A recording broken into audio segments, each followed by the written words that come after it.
Mataji start ಮಾಡಿ. ಸರಿ ಕಮಲ Mataji prayer. Hare Krishna Mataji.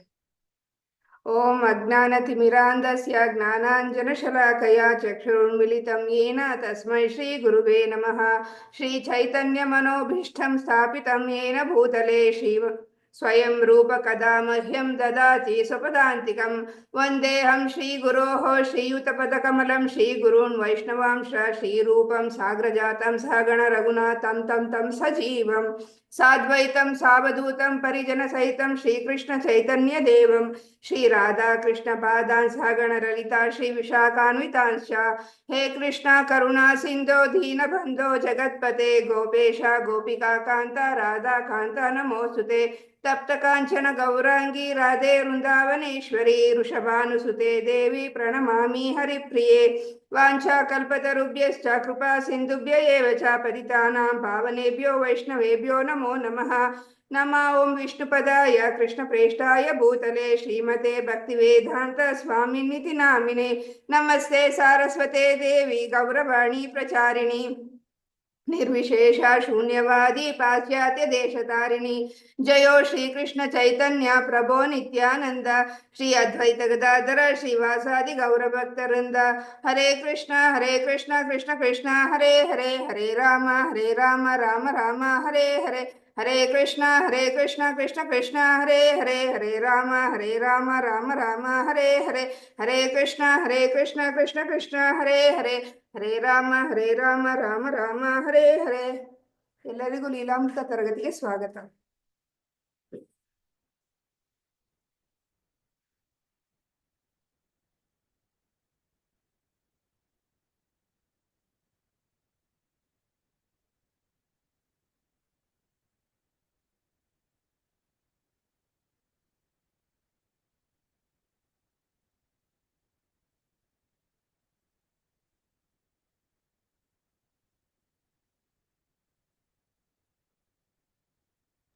Screen ಬಂತ ಮಾತಾಜಿ? ಹೇಳಿ ನಂಗೆ ಬಂದ್ರೆ. ಸ್ಕ್ರೀನ್ ಬಂದಿತ್ತು ಮಾತಾಜಿ, ನೀವು ಮತ್ತೆ ಕ್ಲೋಸ್ ಮಾಡಿ. ಓಕೆ ನಾನೀಗ ಹಾಕ್ತೇನೆ. ಗೊತ್ತಾಗುದಿಲ್ಲ ನಂಗೆ ಬಂದಿರಾ ಇಲ್ಲ ಅಂತ ಹೇಳಿ. ಹೋಯ್ತು ಪುನಃ.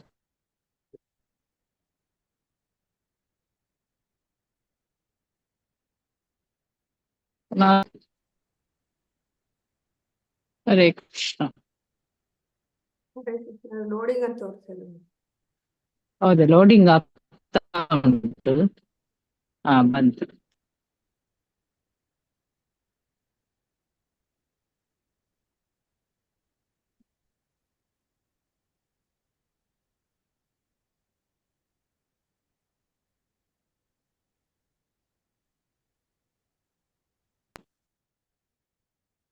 ಒಬ್ಬರನ್ನ ಓದ್ಲಿಕ್ಕೆ ಗಾಯತ್ರಿ ಆರ್ ಮಾತಾಜಿ ಫಸ್ಟ್ ಓದಿ.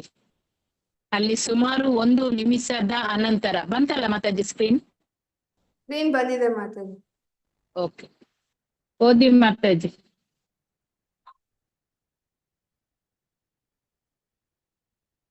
ನೆಕ್ಸ್ಟ್ ಯಾರಿದ್ರಿ? ಕಾಂತಮಣಿ ಮಾತಾಜಿ ಓದ್ಬಹುದಾ?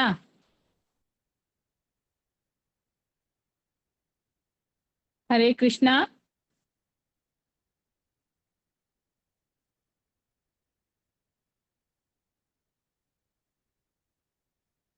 ನಾನೇ ಓದ್ತೇನೆ. ಸುಮಾರು 1 ನಿಮಿಷದ ಅನಂತರ ಶೀಲ ಪ್ರಭುಪಾದರು ವಾಸ್ತವ ಸ್ಥಿತಿಗೆ ಮರಳಿದರು. ವಂದನೆಗಳು ಎಂಬ ಮಾತಿನೊಂದಿಗೆ ಯಾವತ್ತಿನಂತೆ ತಮ್ಮ ಉಪನ್ಯಾಸವನ್ನು ಮುಗಿಸಿದರು. ಅನಂತರ ಭಕ್ತರು ಕರ್ಣಮಧುರವಾದ ಕೀರ್ತನೆಗಳನ್ನು ಹಾಡತೊಡಗಿದರು. ಅದೊಂದು ಅಪೂರ್ವ ಸಂದರ್ಭವಾಗಿತ್ತು. ಅದನ್ನು ಯಾವತ್ತೂ ಅವರು ಮರೆಯುವಂತಿರಲಿಲ್ಲ. ಶೆಲ್ಟನ್ ಚಿಕಾಗೋದಲ್ಲಿ ಶೀಲ ಪ್ರಭುಪಾದರು ಪತ್ರಿಕಾಗೋಷ್ಠಿಯೊಂದನ್ನು ನಡೆಸಿಕೊಟ್ಟರು. ಪತ್ರಿಕೆ ಮತ್ತು ದೂರದರ್ಶನಗಳ ಪ್ರತಿಕ್ರಿಯೆ ಪ್ರೋತ್ಸಾಹಕರವಾಗಿತ್ತು. ಪ್ರಭುಪಾದರು ವೇದಿಕೆಯಲ್ಲಿ ಮೆತ್ತೆಯೊಂದರ ಮೇಲೆ ಕುಳಿತಿದ್ದರು.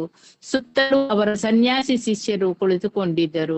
ಬೇರೆ ಬೇರೆ ಮಾಧ್ಯಮಗಳ ಜನಗಳಿಗೆ ಪ್ರಭುಪಾದರು ಉಪನ್ಯಾಸ ನೀಡಿದರು. ಶ್ರೋತೃಗಳು ಸ್ತಬ್ಧರಾಗಿ ಉಪನ್ಯಾಸವನ್ನು ಕೇಳಿದರು. ಉಪನ್ಯಾಸದ ವಿಷಯ ಜೀವಿಗಳ ಆಧ್ಯಾತ್ಮಿಕ ಅಸ್ತಿತ್ವ. ಪ್ರಭುಪಾದರು ತಮ್ಮ ಉಪನ್ಯಾಸದಲ್ಲಿ ಏನ್ ಕಾಣುದಿಲ್ಲ, ಅಪರಿಹಾರ್ಯವಾದ ಭೌತಿಕ ಕ್ಲೇಶಗಳನ್ನು ಮೊದಲು ವಿವರಿಸಿದ್ರು. ದೇವರನ್ನು ಪ್ರೀತಿಸುವುದನ್ನು ಕಲಿಯುವುದರ ಮೂಲಕ ಅವನು ಹೇಗೆ ದಾಟಬಹುದು, ದಾಟಿ ಶಾಶ್ವತವಾದ ಆಧ್ಯಾತ್ಮಿಕ ಜಗತ್ತನ್ನು ಹೇಗೆ ಹೊಂದಬಹುದು ಎಂಬುದನ್ನು ಅವರು ವಿವರಿಸಿದರು. ಯಾರು ಆಧ್ಯಾತ್ಮಿಕ ಗುರಿಯನ್ನು ಸಾಧಿಸಲು ಯತ್ನಿಸುತ್ತಾರೋ ಅವರು ಮೊದಲ ವರ್ಗದ ಜನ ಎಂದು ವಿವರಿಸುತ್ತಾ ಚಾತುರ್ವರ್ಣ್ಯಗಳನ್ನು ಕುರಿತು ಅವರು ಮಾತನಾಡಿದರು.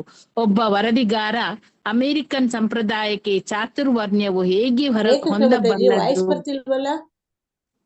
ಬರುದಿಲ್ಲವಾ? ಕೇಳಿಸ್ತಿದೆ, ನಮ್ಗೆ ಕೇಳಿಸ್ತಾನೆ ಇಲ್ಲ ಮಾತಾಜಿ. ನನಗೆ ಕೇಳಿಸ್ತಾ ಇದೆ ಮಾತಾಜಿ, ನಮಗ್ ಕೇಳಿಸ್ತಿದೆ. ನಿಮ್ದೇ ಪ್ರಾಬ್ಲಮ್. ಓಕೆ, ಲಲಿತಾ ಮಾತಾಜಿ ಇದ್ದೀರಾ? ಮಾಡ್ಬಿಟ್ಟು ಮತ್ತೆ ಹಾಕೊಳ್ಳೋದಾ? ಒಮ್ಮೆ ಸ್ವಿಚ್ ಆಫ್ ಮಾಡಿ ಮತ್ತೆ ಆನ್ ಮಾಡಿ ಮಾತಾಜಿ, ಆಗ ಬರ್ತದೆ. ಲಲಿತಾ ಮಾತಾಜಿ ಇದ್ದೀರಾ? ಮಾತಾಜಿ ಕೇಳಿಸ್ತಾ ಇಲ್ಲ ಮಾತಾಜಿ. ಹರೇ ಕೃಷ್ಣ ಮಾತಾಜಿ, ಇದ್ದೀನಿ. ಹರೇ ಕೃಷ್ಣ. ನೀವು ಹೆಸರು ಹೇಳಿ ಮಾತಾಜಿ, ಅವರು ಕರೀಲಿಕ್ಕೆ ನಂಗೆ ಸ್ಕ್ರೀನ್ ಹಾಕಿದ್ರೆ ಕಾಣುದಿಲ್ಲ.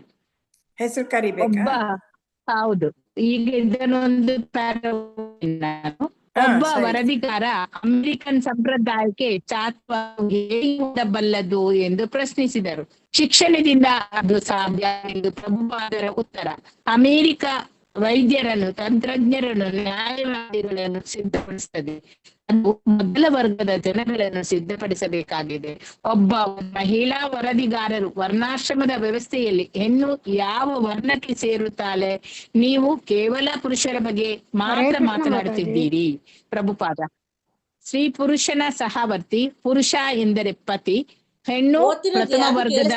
ಒಬ್ಬ ಪುರುಷನಿಗೆ ಬ್ರಹ್ಮನಿಂದ ನಿಷ್ಕಲ ಆಗಿದ್ರೆ ಆಕೆಯು ಪ್ರಥಮ ವರ್ಗಕ್ಕೆ ಸೇರುತ್ತಾಳೆ.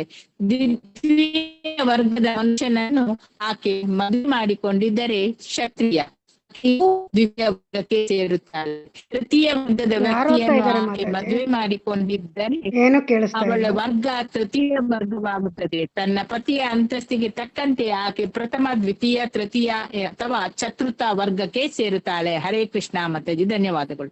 ಓದಿ ನೆಕ್ಸ್ಟ್. ಹರೇ ಕೃಷ್ಣ. ಆಲ್ಫಾಬೆಟಿಕಲ್ ಕರೀಲ ಮಾತಾಜಿ? ಕರೀರಿ ಮಾತಾಜಿ. ಗಾಯತ್ರಿ ಆರ್ ಮಾತಾಜಿ. ಹರೇ ಕೃಷ್ಣ ಮಾತಾಜಿ. ಹರೇ ಕೃಷ್ಣ. ಎಲ್ಲಿಂದ ಮಾತಾಜಿ? ಇದು ಮಹಿಳಾ ಶ್ರೀಲ ವರದಿಗಾರ್ತಿ ಪ್ರಭುಪಾದ.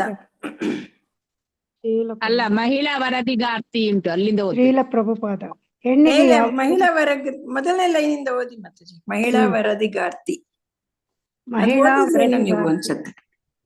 ಏನ್ ಮಾತಾಜಿ? ಇಲ್ಲ, ಅದು ನಾಗವೇಣಿ ಮಾತಾಜಿ ಓದಿದ್ರು ಅದು. ಓಕೆ, ಓದಿ ಮಾತಾಜಿ. ನಮ್ಗೇನು ಕೇಳಿಸಿಲ್ಲ. ಒಂದು ವೇಳೆ ಅವ್ವಾತ ಹೆಣ್ಣಾಗಿದ್ದರೆ ಅವಳು ಯಾವ ವರ್ಗಕ್ಕೆ ಸೇರುತ್ತಾಳೆ?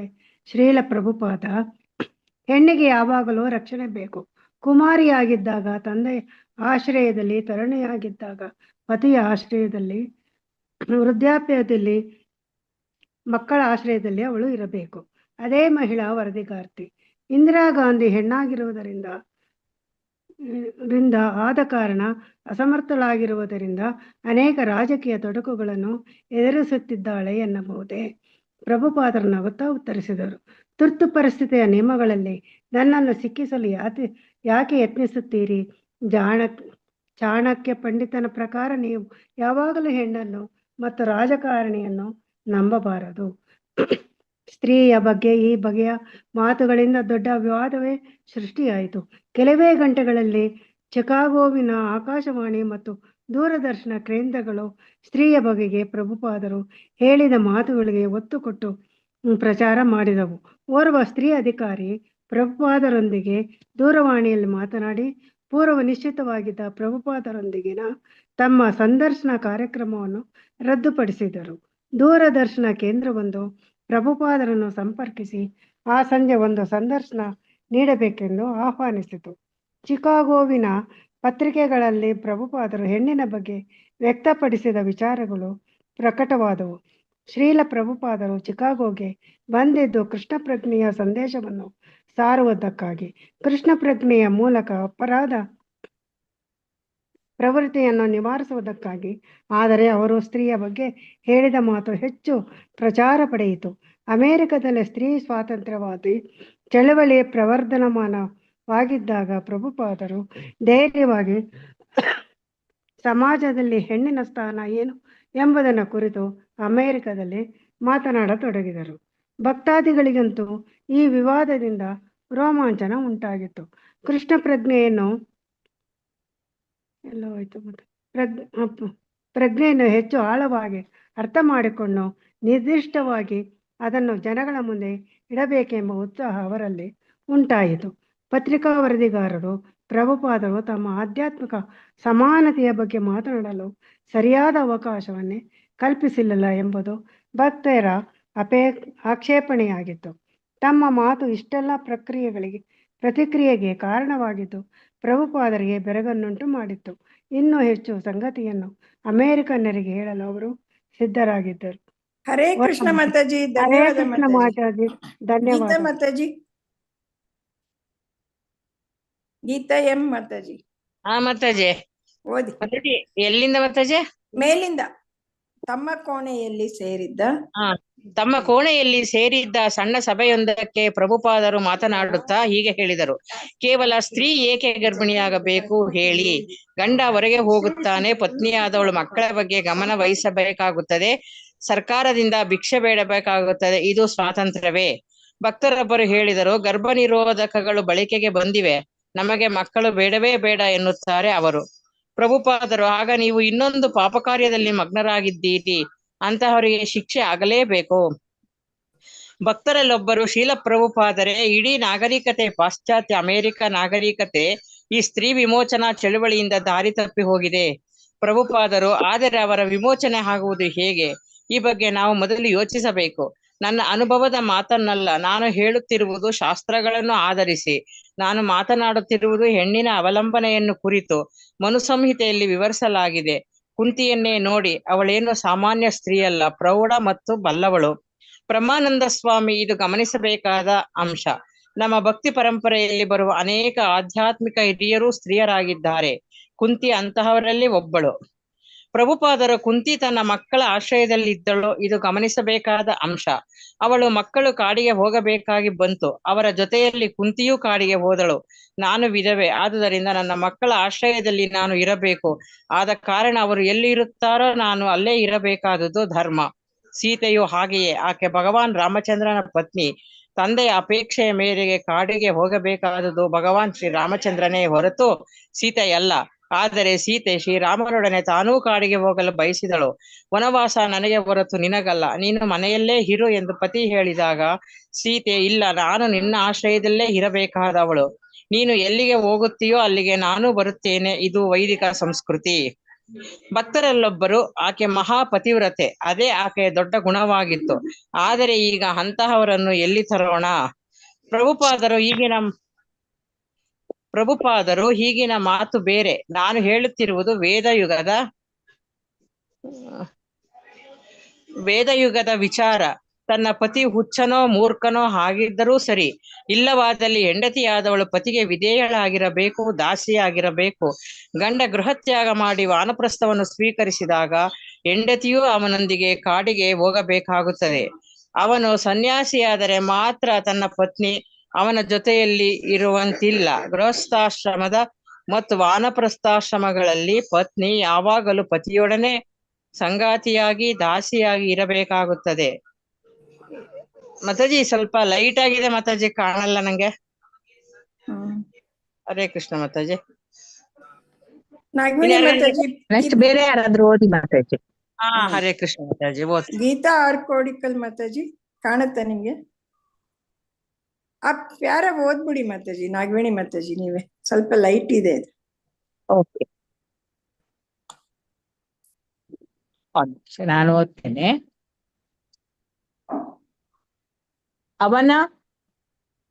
ಅವನು ಸನ್ಯಾಸ ಮಾತ್ರ ಪತ್ನಿ ಅವನ ಜೊತೆಯಲ್ಲಿ ಇರುವಂತಿಲ್ಲ. ಗೃಹಸ್ಥಾಶ್ರಮ ಮತ್ತು ವಾನಪ್ರಸ್ಥಾಶ್ರಮಗಳಲ್ಲಿ ಪತ್ನಿ ಯಾವಾಗಲೂ ಪತಿಯೊಂದಿಗೆ ಸಂಗಾತಿಯಾಗಿ ದಾಸಿಯಾಗಿ ಇರಬೇಕಾಗ್ತದೆ. ಇದರಿಂದ ಅಷ್ಟೇ ನೋಡಿ, ಅವಳ ಪತಿ ಕುರುಡ, ಗಾಂಧಾರಿಯೇನು ರೂಢಿಯಲ್ಲ. ಆದರೆ ಮದುವೆಯಾದ ಮೇಲೆ ಅವಳ ಸ್ವ ಇಚ್ಛೆಯಂತೆ ಕಣ್ಣು ಕಟ್ಟಿಕೊಂಡು ಅಂಧತ್ವವನ್ನು ಅನುಭವಿಸಿದಳು. ವೈದಿಕ ಸಾಹಿತ್ಯದಲ್ಲಿ ಬೇಕಾದಷ್ಟು ಉದಾಹರಣೆಗಳಿವೆ. ಪತ್ನಿಯಾದವಳು ಯಾವತ್ತೂ ಪತಿಗೆ ವಿಧೇಯಳು, ದಾಸಿಯೂ ಆಗಿರಬೇಕು. ಅದೇ ಆಕೆಯ ಜೀವನದ ಪರಮ ಉದ್ದೇಶ. ಅಮೆರಿಕನರಿಗೆ ಈ ಮಾತು ಹಿಡಿಸದೆ ಹೋಗಬಹುದು. ಆ ಮಾತು ಬೇರೆ ಬಿಡಿ. ಕಾಣ್ಬೋದಾ? ಇನ್ನು ಓದ್ಬೇಕಾ? ಹರೇ ಕೃಷ್ಣ ಮಾತಾಜಿ. ಗೀತಾ ಆರ್ ಕೋಡಿಕಲ್ ಮಾತಾಜಿ ಓದ್ತೀರಾ?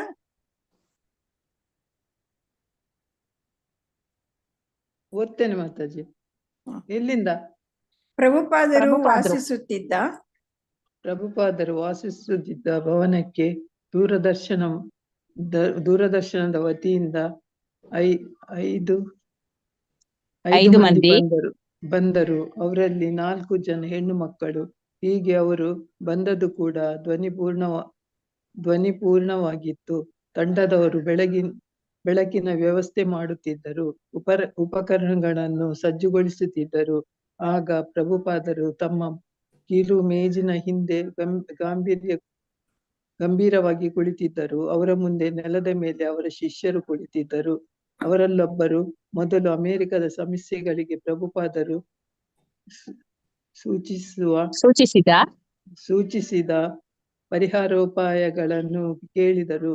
ಆಗ ಪ್ರಭುಪಾದರು ಸಮಾಜವನ್ನು ದೇಶಕ್ಕೆ ಹೋಲಿಸಿ ಮಾತನಾಡುತ್ತಾ, ಮನುಷ್ಯನ ದೇಹದ ಎಲ್ಲ ಭಾಗಗಳು ಮುಖ್ಯವೇ, ಆದರೆ ಅವುಗಳಲ್ಲಿ ತಲೆ ಅತ್ಯಂತ ಮುಖ್ಯ. ತಲೆ ಸರಿಯಾಗಿ ಕೆಲಸ ಮಾಡದಿದ್ದರೆ ಮನುಷ್ಯ ಸಮಾಜ ಹುಚ್ಚನಾಗುತ್ತಾನೆ. ಆದ್ದರಿಂದ ಮೊದಲ ಅಗತ್ಯ ಸಮಾಜದಲ್ಲಿ ಪ್ರಥಮ ವರ್ಗದ ಜನರನ್ನು ಸೃಷ್ಟಿಸುವುದು. ವರ್ಣಾಶ್ರಮ ವ್ಯವಸ್ಥೆಯಲ್ಲಿ ಸ್ತ್ರೀ ಯಾವ ವರ್ಗಕ್ಕೆ ಸೇರುತ್ತಾಳೆ? ಪ್ರಭುಪಾದ: ಸ್ತ್ರೀ ಯಾವಾಗಲೂ ಪುರುಷನ ಅಧೀನ. ಆದ್ದರಿಂದ ಪತಿ ಯಾವ ವರ್ಗಕ್ಕೆ ಸೇರುತ್ತಾನೋ ಪತ್ನಿಯು ಅದೇ ವರ್ಗಕ್ಕೆ ಸೇರುತ್ತಾಳೆ. ದೂರದರ್ಶನದ ಮಹಿಳೆ: ನಾನು ನಿಮಗಿಂತ ಕಡಿಮೆ ಎಂದು ನೀವು ಭಾವಿಸುತ್ತೀರಾ? ಪ್ರಭುಪಾದರು: ಆಧ್ಯಾತ್ಮಿಕ ನೆಲೆಯಲ್ಲಿ ಎಲ್ಲರೂ ಒಂದೇ, ಆದರೆ ಭೌತಿಕವಾಗಿ ಪುರುಷ ಮತ್ತು ಸ್ತ್ರೀ ಭಿನ್ನ. ಉದಾಹರಣೆಗೆ, ಸ್ತ್ರೀ ಗರ್ಭಧಾರಣೆ ಮಾಡಬಲ್ಲಳು, ಪುರುಷನಿಗೆ ಅದು ಸಾಧ್ಯವಿಲ್ಲ. ಪುರುಷನು ಗರ್ಭಧರಿಸಬಲ್ಲನೆ? ಹೇಳಿ. ಸಂದರ್ಶಕಿ: ಸ್ತ್ರೀಯರು ಪುರುಷರಿಗೆ ಅಧೀನರಾಗಿದ್ದರೆ ಏನಾಗುತ್ತದೆ? ಪ್ರಭುಪಾದರು: ಸಮಾಜ ಛಿದ್ರವಾಗಿ ಹೋಗುತ್ತದೆ. ಪಾಶ್ಚಾತ್ಯ ದೇಶಗಳಲ್ಲಿ ಹೆಚ್ಚಿನ ಸಂಖ್ಯೆಯಲ್ಲಿ ವಿವಾಹ ವಿಚ್ಛೇದನಗಳು ಆಗುತ್ತಿವೆ. ಅಲ್ಲಿ ಸ್ತ್ರೀ ಪುರುಷರಿಗೆ ಅಧೀನಲಾಗಿರಲು ಒಪ್ಪುತ್ತಿಲ್ಲ. ವಿಚ್ಛೇದನ ಹೆಚ್ಚುವುದಕ್ಕೆ ಅದೇ ಕಾರಣ. ಸಂದರ್ಶಕಿ: ಪುರುಷನಿಗೆ ಅಧೀನಲಾಗಲು ಇಷ್ಟಪಡದ ಸ್ತ್ರೀಗೆ ನೀವು ಕೊಡುವ ಸಲಹೆ ಏನು? ಪ್ರಭುಪಾದ: ನನ್ನ ಸಲಹೆ ಅಲ್ಲ, ವೇದ ಜ್ಞಾನದ ಸಲಹೆಯನ್ನು ಹೇಳುತ್ತೇನೆ, ಹೇಳಿ. ಸ್ತ್ರೀ ಯಾವಾಗಲೂ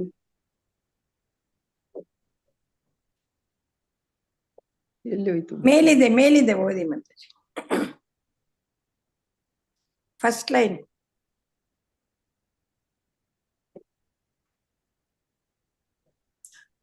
ಸ್ತ್ರೀ ಯಾವಾಗಲೂ ಪುರುಷನಿಗೆ ವಿಧೇಯರಾಗಿರಬೇಕು, ನಿಷ್ಕಳರಾಗಿರಬೇಕು. ಶ್ರೀಲ ಪ್ರಭುಪಾದರು ಮುಂದುವರಿಸಿದ್ರು. ಓದಿ ಮಾತಾಜಿ.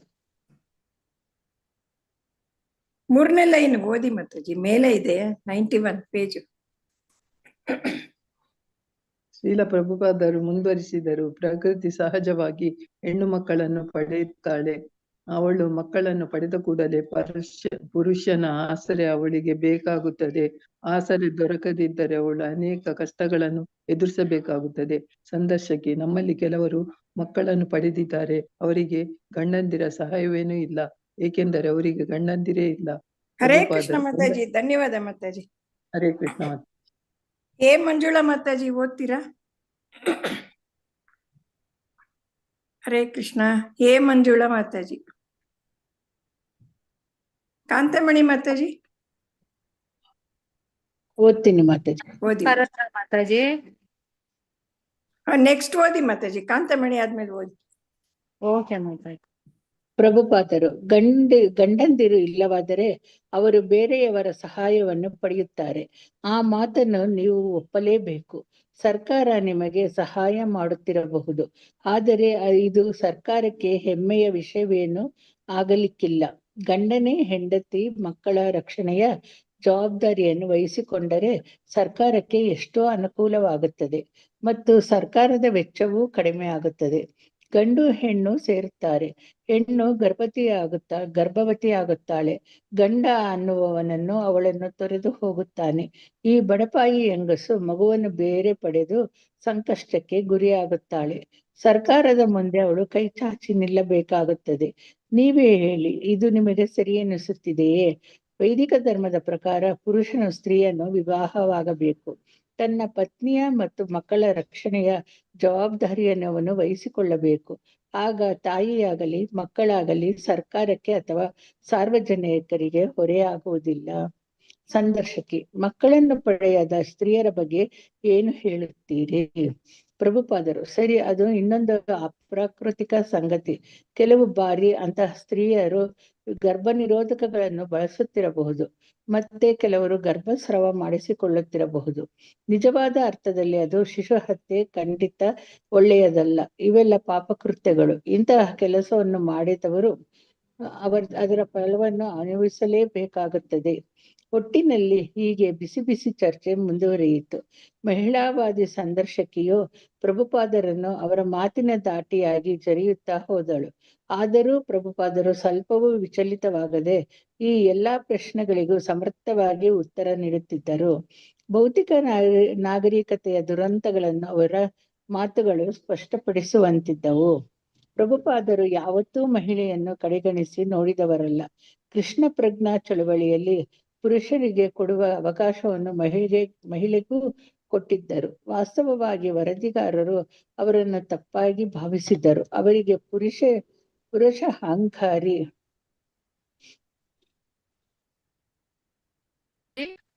ಸರಿಯಾಗಿ ಬಂದಿಲ್ಲ ಮಾತಾಜಿ. ಹಣೆಪಟ್ಟಿಯನ್ನು ಎಂಬ ಹಣೆಪಟ್ಟಿಯನ್ನು ಕಟ್ಟಿದ್ದರು. ಬಂದಿಲ್ಲವಾ? ಬಂತು ಮಾತಾಜಿ. 92 ಬಂದಿದೆ page. ಬಂದಿದೆ. ಬಂತು ಎಂಬ 92 ಮಾತಾಜಿ. ಹಣೆಪಟ್ಟಿಯನ್ನು 92 ಹಚ್ಚಿದರು. 92 page. ಬಂತು ಮಾತಾಜಿ. ಓದ್ತಿದ್ದಾರೆ, ಸರಿಗಿದೆ, ಓದಿ. ಆದರೆ ವಾಸ್ತವವಾಗಿ ಸ್ತ್ರೀಯರ ಬಗ್ಗೆ ಅವರು ತುಂಬಾ ಅನುಕಂಪ ಉಳ್ಳವರಾಗಿದ್ದರು. ವೇದದ ಪ್ರಕಾರ ಶೋಕರಾದ ಪುರುಷರಿಂದ ಸ್ತ್ರೀಯರನ್ನು ರಕ್ಷಿಸಬೇಕು. ಇಂತಹ ಮಾತುಗಳು ಅಮೆರಿಕನ್ನರಿಗೆ ಪ್ರಿಯವಾಗುವುದಿಲ್ಲವೆಂಬುದು ಪ್ರಭುಪಾದರಿಗೆ ಗೊತ್ತಿತ್ತು. ಆದರೆ ಮಾಡಬೇಡಿ ಮಾತಾಜಿ. ತಮ್ಮ ಓದಿ. ನಿಲುವನ್ನು ಬದಲಾಯಿಸಲಿಲ್ಲ. ಬುದ್ಧಿವಂತರು ಇಂದಲ್ಲ ನಾಳೆ ಸತ್ಯವನ್ನು ಅರ್ಥ ಮಾಡಿಕೊಳ್ಳುತ್ತಾರೆ ಎಂಬುದು ಅವರ ನಿರೀಕ್ಷೆಯಾಗಿತ್ತು. ನಿಜವಾದ ಬಿಡುಗಡೆ ಅವರ ಗುರಿಯಾಗಿತ್ತು. ತಾತ್ಕಾಲಿಕವಾದ ಸಾಮಾಜಿಕ ಅಥವಾ ಲೈಂಗಿಕ ನಿಲುವುಗಳಿಲ್ಲ. ಹರೇ ಕೃಷ್ಣ ಮಾತಾಜಿ, ಧನ್ಯವಾದ ಮಾತಾಜಿ. ಹರೇ ಕೃಷ್ಣ ಏ ಮಾತಾಜಿ. ಮಂಜುಳಾ ಮಾತಾಜಿ. ಏ ಮಂಜುಳಾ ಹರೇ ಮಾತಾಜಿ, ಓದಿ. ಹರೇ ಕೃಷ್ಣ ಮಾತಾಜಿ. ದೂರದರ್ಶನದವರು ಯಾಕೆ ಅಲ್ಲಿಂದ ಕೋವಸ್ಟ್ ಮಾತಾಜಿ ಮ್ಯೂಟ್ ಮಾಡಬೇಡಿ. ಮತ್ತೆ ನಾಗವೇಣಿ ಮಾತಾಜಿ ನಾನು ಮ್ಯೂಟ್ ಮಾಡ್ತಾ ಇದ್ದಾರೆ ಅವರ ಬಗ್ಗಿಂದ. ಏ ಮಂಜುಳಾ ಓದ್ಲಾ ಮಾತಾಜಿ? ಓದಿ ಮಾತಾಜಿ, ಓದಿ. ದೂರದರ್ಶನದವರು ಹೋದ ಮೇಲೆ ಪ್ರಭುಪಾದರು ಹೇಳಿದರು, ಅವರ ದೂರದರ್ಶನದ ಜನ ಕೋಪಗೊಂಡಿದ್ದು ತಾತ್ವಿಕವಾಗಿ ಅವರು ಸೋತರು ಎಂಬುದಕ್ಕೆ ಸಾಕ್ಷಿಯಾಗಿತ್ತು. ಆದರೆ ತರ್ಕಸಮ್ಮತವಾದ ಸತ್ಯವನ್ನು ಒಪ್ಪಿಕೊಳ್ಳುವುದಕ್ಕೆ ಅವರು ಸಿದ್ಧರಿರಲಿಲ್ಲ ಅಷ್ಟೇ. ಸ್ತ್ರೀ ವಿಮೋಚನೆ ಇಲ್ಲಿ ಯಶಸ್ವಿಯಾಗಿಲ್ಲ. ಸಮಾಜದಲ್ಲಿ ಈ ಚಳುವಳಿಯಿಂದ ದೊಡ್ಡ ಅನಾಹುತವಾಗಿದೆ. ಹೆಣ್ಣು ತನ್ನ ರಕ್ಷಣೆಗೆ ಸರ್ಕಾರವನ್ನು ಅವಲಂಬಿಸಿದರೆ ಆಕೆಯ ರಕ್ಷಣಾ ವ್ಯವಸ್ಥೆಗೆ ಸರ್ಕಾರವು ಭಾರಿ ಮೊತ್ತದ ಹಣವನ್ನು ತೆರಿಗೆಯ ಮೂಲಕ ವಸೂಲಿ ಮಾಡಬೇಕಾಗುತ್ತದೆ. ಇದು ಸಮಸ್ಯೆ ಅಲ್ಲವಾದರೆ ಬೇರೆ ಯಾವುದು ಸಮಸ್ಯೆ? ಪ್ರಕೃತಿ ಸಹಜವಾಗಿ ಪತಿಯು ತನ್ನ ಪತ್ನಿ ಮತ್ತು ಮಕ್ಕಳ ರಕ್ಷಣೆಯ ಜವಾಬ್ದಾರಿಯನ್ನು ವಹಿಸಿಕೊಳ್ಳುವುದಾದರೆ ಈ ಸಮಸ್ಯೆ ತಕ್ಷಣವೇ ನಿವಾರಣೆಗೊಳ್ಳುತ್ತದೆ. ಪುರುಷನು ಹೆಣ್ಣನ್ನು ಗರ್ಭವತಿಯನ್ನಾಗಿ ಮಾಡಿ ಹೊರಟು ಹೋದರೆ ಕಷ್ಟಕ್ಕೆ ಸಿಕ್ಕುವವಳು ಸ್ತ್ರೀ, ಇಕ್ಕಟ್ಟಿಗೆ ಸಿಕ್ಕುವುದು ಸರ್ಕಾರ. ಭಕ್ತರು ಅಂತಹ ಮಕ್ಕಳು ಮುಂದೆ ಅಪರಾಧಿಗಳಾಗಿ ಬೆಳೆಯುತ್ತಾರೆ. ಪ್ರಭುಪಾದರು: ಹೌದು, ಅದು ಇನ್ನೊಂದು ಸಮಸ್ಯೆ. ಈ ಸಮಾಜ ದೂರದೃಷ್ಟಿಯನ್ನು ಹೊಂದಿಲ್ಲ. ಆದುದರಿಂದಲೇ ಕೃಷ್ಣನ ಉಪದೇಶ ಇಲ್ಲಿ ಅಗತ್ಯ. ನಾವು ಕೃಷ್ಣ ಪ್ರಜ್ಞೆಯನ್ನು ಅದಕ್ಕಾಗಿ ಪ್ರಸಾರ ಮಾಡುತ್ತಿದ್ದೇವೆ.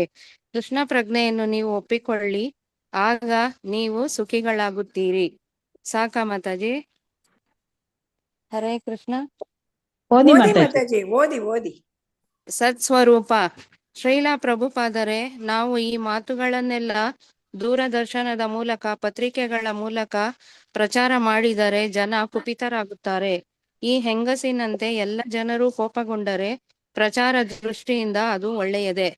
ಪ್ರಭುಪಾದರು, ಇಲ್ಲ, ನಾವು ಹರೇ ಕೃಷ್ಣ ಮಂತ್ರವನ್ನು ಜಪಿಸುತ್ತೇವೆ.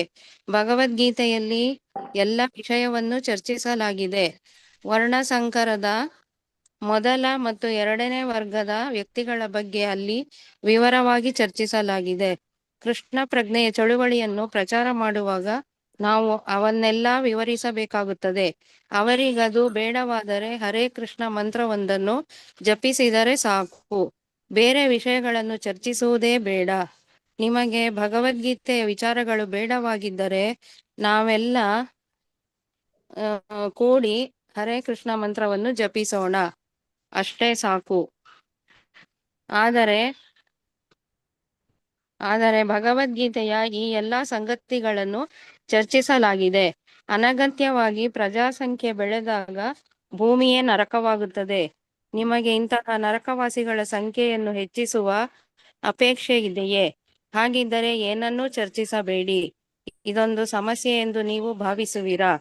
ಹಾಗಾದರೆ ಈ ವಿಷಯದಲ್ಲಿ ಚರ್ಚೆ ಮಾಡಿ. ಹರೇ ಕೃಷ್ಣ ಮಾತಾಜಿ, ಧನ್ಯವಾದ ಮಾತಾಜಿ. ಸತ್ಸ್ವರೂಪ ಬ್ರಾಹ್ಮಣರಾಗಿ ನಾವು ಸತ್ಯನಿಷ್ಠರಾಗಿರಬೇಕು. ಹಾಂಗ್ಕಾಂಗ್ನಲ್ಲಿ ಯಾರೋ ನಿಮ್ಮನ್ನು ಕೇಳಿದರು, ತಾನೇ ದೇವರು ಎಂದು ಹೇಳಿಕೊಳ್ಳುವ ಗುರುವೊಬ್ಬರ ಬಗ್ಗೆ ನೀವು ಏನು ಹೇಳುತ್ತೀರಾ? ಆಗ ನೀವು ಸ್ಪಷ್ಟವಾಗಿ ಹೇಳಿದಿರಿ, ಪ್ರಭುಪಾದರು, ಹೌದು, ಆತ ಮಹಾ ಮೋಸಗಾರ ಎಂದು ನಾನು ಹೇಳಿದೆ. ನಾನು ಏನು ಹೇಳಲಿ? ಈಗ ಅದು ತಾನಾಗಿಯೇ ಸಿದ್ಧವಾಗಿದೆ. ಅನ್ಯ ಗ್ರಹಗಳಿಗೆ ಸುಲಭ ಪ್ರಯಾಣ ಎನ್ನುವ ನನ್ನ ಪುಸ್ತಕದಲ್ಲಿ ನಾನು ಹೇಳಿದ್ದೇನೆ. ಚಂದ್ರಯಾನ ಮೊದಲಾದವೆಲ್ಲ ಬಾಲಿಶ. ನಾನು ಹೇಳಿದ ಮಾತು ಈಗ ನಿಜವಾಗಿದೆ. ಈಗ ಯಾರು ಚಂದ್ರಯಾನದ ಬಗ್ಗೆ ಮಾತನಾಡುವುದಿಲ್ಲ. ಮರುದಿನ ಬೆಳಗ್ಗೆ ಶ್ರೀಲ ಪ್ರಭುಪಾದರು ತಮ್ಮ ಪ್ರಾತಃ ಕಾಲದ ಹವಾ ಸೇವನೆಗಾಗಿ ಲೋಯೋಲಾ ಪಾರ್ಕಿಗೆ ಹೋದರು. ಹೋಗುವ ದಾರಿಯಲ್ಲಿ ಭಕ್ತರೊಬ್ಬರು ಚಿಕಾಗೋ ಟ್ರಿಬ್ಯೂನಿನ ಬೆಳಗಿನ ಸಂಚಿಕೆಯಲ್ಲಿ ಪ್ರಕಟವಾಗಿದ್ದ ಲೇಖನವೊಂದನ್ನು ಗಟ್ಟಿಯಾಗಿ ಓದತೊಡಗಿದರು. ಈ ಲೇಖನವನ್ನು ಚೆನ್ನಾಗಿ ಬರೆಯುವುದು ಸಾಧ್ಯವಾಗದಿದ್ದರೆ ಕ್ಷಮಿಸಿ, ಕಾರಣ ನಾನೊಬ್ಬಳು ಸ್ತ್ರೀ. ಹೀಗೆ ಲೇಖನ ಪ್ರಾರಂಭವಾಗಿತ್ತು. ಪರಮ ಪೂಜ್ಯ ಎಸಿ ಭಕ್ತಿ ಸಿದ್ಧಾಂತ ಸ್ವಾಮಿ ಪ್ರಭುಪಾದರು 77 ವರ್ಷ ವಯಸ್ಸಿನ ವೃದ್ಧರು, ಕೃಷ್ಣ ಪ್ರಜ್ಞಾ ಸಂಘದ ಸಂಸ್ಥಾಪಕರು. ಬುಧವಾರ ಅವರು ನನ್ನೊಡನೆ ಮಾತನಾಡಿದರು. ಲೋಕದಲ್ಲಿ ಶಾಂತಿಯನ್ನು ಸ್ಥಾಪಿಸುವುದಕ್ಕಾಗಿ ಸಂಘ ಮುಡುಪಾಗಿದೆ. ಭೌತಿಕ ವಸ್ತುಗಳ ತ್ಯಾಗ ಮತ್ತು ದೈವ ಪ್ರೀತಿಯಿಂದ ಸಂಘ ಇದನ್ನು ಸಾಧಿಸ ಬಯಸುತ್ತದೆ. ದುಬಾರಿ ಎನ್ನಬಹುದಾದ ಮೆತ್ತೆಯ ಮೇಲೆ ಪದ್ಮಾಸನ ಬದ್ಧರಾಗಿ ಕುಳಿತು ಸ್ವಾಮಿ ಮಾತನಾಡಿದರು. ಅವರ ಸುತ್ತಲೂ ತಾಜಾ ಹೂಗಳು, ಮೈಕ್ರೋಫೋನುಗಳು, ಗಂಧದ ಬತ್ತಿಗಳು. ಶರ್ಟನ್ ಚಿಕಾಗೋ ಹೋಟೆಲ್ನಲ್ಲಿ ಅವರು ಬಾಡಿಗೆ ಹಿಡಿದಿದ್ದ ಕೊಠಡಿಯ ದೃಶ್ಯ. ಶನಿವಾರ 1:30ಕ್ಕೆ ನಡೆಯಲಿರುವ ಕೃಷ್ಣ ಯಾತ್ರೆಯಲ್ಲಿ ಭಾಗಿಯಾಗಲು ಅವರು ನಗರಕ್ಕೆ ಬಂದಿದ್ದಾರೆ. ಈ ಯಾತ್ರೆಯಲ್ಲಿ ಹೂವಿನ ಹಾಸಿನ ಮೇಲೆ ಅವರು ಸವಾರಿ ಸಾಗುವುದು. ಆಮೇಲೆ ಅವರು ಫಿಲಿಡೆಲ್ಫಿಯಾಗೆ ಹೋಗಿ ವಿಮಾನದಲ್ಲಿ ಹಾರಿ ಇನ್ನೂ ಅನೇಕ ಉತ್ಸವಗಳಲ್ಲಿ, ತಾತ್ವಿಕ ಸಂಪಾದಗಳಲ್ಲಿ ಪಾಲ್ಗೊಳ್ಳುವರು. ಸ್ವಾಮಿಗಳು ತಮ್ಮ ಜೀವನದ ಸಿದ್ಧಾಂತವನ್ನು ವಿವರಿಸುವಾಗ ಆಗೊಮ್ಮೆ ಈಗೊಮ್ಮೆ ತಮ್ಮ ಬಂಗಾರದ ಗಡಿಯಾರವನ್ನು ನೋಡಿಕೊಳ್ಳುತ್ತಿದ್ದರು. 5 ಜನ ಅವರ ಪರಮ ಶಿಷ್ಯರು ಕಾಲು ಮಡಚಿ ಅವರ ಪಕ್ಕದಲ್ಲಿ ಕುಳಿತಿದ್ದರು. ಹೀಗೆ ಲೇಖನ ಮುಂದುವರಿಯಿತು. ಲೇಖನದ ಪ್ರಕಾರ ಶ್ರೀಲ ಪ್ರಭುಪಾದರು ಒಬ್ಬ ಪುರುಷ ದುರಹಂಕಾರಿ. ಅವರ ಪ್ರಕಾರ ವರ್ಣಾಶ್ರಮ ವ್ಯವಸ್ಥೆಯಲ್ಲಿ ಹೆಣ್ಣಿಗೆ ತನ್ನದೇ ಸ್ಥಾನವಿಲ್ಲ. ಪುರುಷನ ಮಗಳು ಅಥವಾ ಹೆಂಡತಿಯಾಗಿ ಅವಳು ಮಾತ್ರ ಸ್ಥಾನ ಪಡೆಯಬಲ್ಲಳು. ಮದುವೆಯಾಗದ ಹೆಣ್ಣಿಗೆ ವರ್ಣಾಶ್ರಮದ ವ್ಯವಸ್ಥೆಯಲ್ಲಿ ಅವಕಾಶವೇ ಇಲ್ಲ. ಶ್ರೀಲ ಪ್ರಭುಪಾದರು ತಮ್ಮ ಕಾರಿನ ಹಿಂಭಾಗದ ಸೀಟಿಗೆ ಒರಗಿ ಹೀಗೆ ಪ್ರತಿಕ್ರಿಯಿಸಿದರು. ಅದು ವಾಸ್ತವ ಸಂಗತಿ. ಮದುವೆಯಾಗದೆ ಭೋಗ ಜೀವನ ನಡೆಸುವ ಹೆಣ್ಣು ವೇಶ್ಯೆ ಅಷ್ಟೇ. ಹರೇ ಕೃಷ್ಣ ಮಾತಾಜಿ. ನೆಕ್ಸ್ಟ್ ಪಲ್ಲವಿ ಮಾತಾಜಿ, ಓದ್ತೀರಾ? ಮಾತಾಜಿ ಎಲ್ಲಿಂದ ಓದ್ಬೇಕು ಮಾತಾಜಿ? ಭಕ್ತನು ಲೇಖನವನ್ನು ಮುಂದೆ ಓದತೊಡಗಿದರು. ಸರಿ ಮಾತಾಜಿ. ಹರೇ ಕೃಷ್ಣ.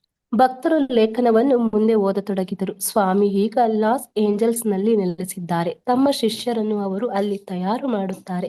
ಸಂಘದ ಆದಾಯದ ಪ್ರಧಾನವಾಗಿ ಪುಸ್ತಕ, ಪತ್ರಿಕೆ, ಧೂಪದ ಕಡ್ಡಿ ಇವುಗಳನ್ನು ಮಾರಾಟದಿಂದ ಸುಮಾರು 10,000 ಜನ ಶಿಷ್ಯರು ತಮಗಿರುವುದಾಗಿ ಸ್ವಾಮಿ ಹೇಳುತ್ತಾರೆ. ನಮಗೆ ಹೆಚ್ಚು ಜನ ಶಿಷ್ಯರಿಲ್ಲ. ಪ್ರಥಮ ವರ್ಗದ ವ್ಯಕ್ತಿಗಳು ಸಿಕ್ಕುವುದು ಕಷ್ಟ ನೋಡಿ ಎನ್ನುತ್ತಾರೆ ಸ್ವಾಮೀಜಿ. ನಿಜಕ್ಕೂ ಶೋಚನೀಯ. ವಿಶ್ವದ ಪ್ರಜಾಸಂಖ್ಯೆಯ ಅರ್ಧದಷ್ಟು ಜನ ಸ್ತ್ರೀಯರೇ ಅಲ್ಲವೇ? ಪರವಾಗಿಲ್ಲ ಬಿಡಿ ಎಂದು ಉದ್ಗಾರ ತೆಗೆದರು ಪ್ರಭುಪಾದರು. ಕೃಷ್ಣ ಪ್ರಜ್ಞೆಯು ಸ್ತ್ರೀಯರಿಗಾಗಿ ಸಾಕ್ಷಾತ್ಮಕವಾದ ಒಂದು ಹೊಸ ಯೋಜನೆಯನ್ನು ಅವರು ಮಂಡಿಸಿದರು. ಡಾಲಸ್ ಗುರುಕುಲದಲ್ಲಿ ನಾವು ಪ್ರಥಮ ವರ್ಗದ ವ್ಯಕ್ತಿಗಳನ್ನು ನಿರ್ಮಾಣ ಮಾಡೋಣ. ಅಲ್ಲಿ ಹೆಣ್ಣು ಮಕ್ಕಳಿಗೆ 2 ಸಂಗತಿಗಳನ್ನು ನಾವು ಬೋಧಿಸಬೇಕು.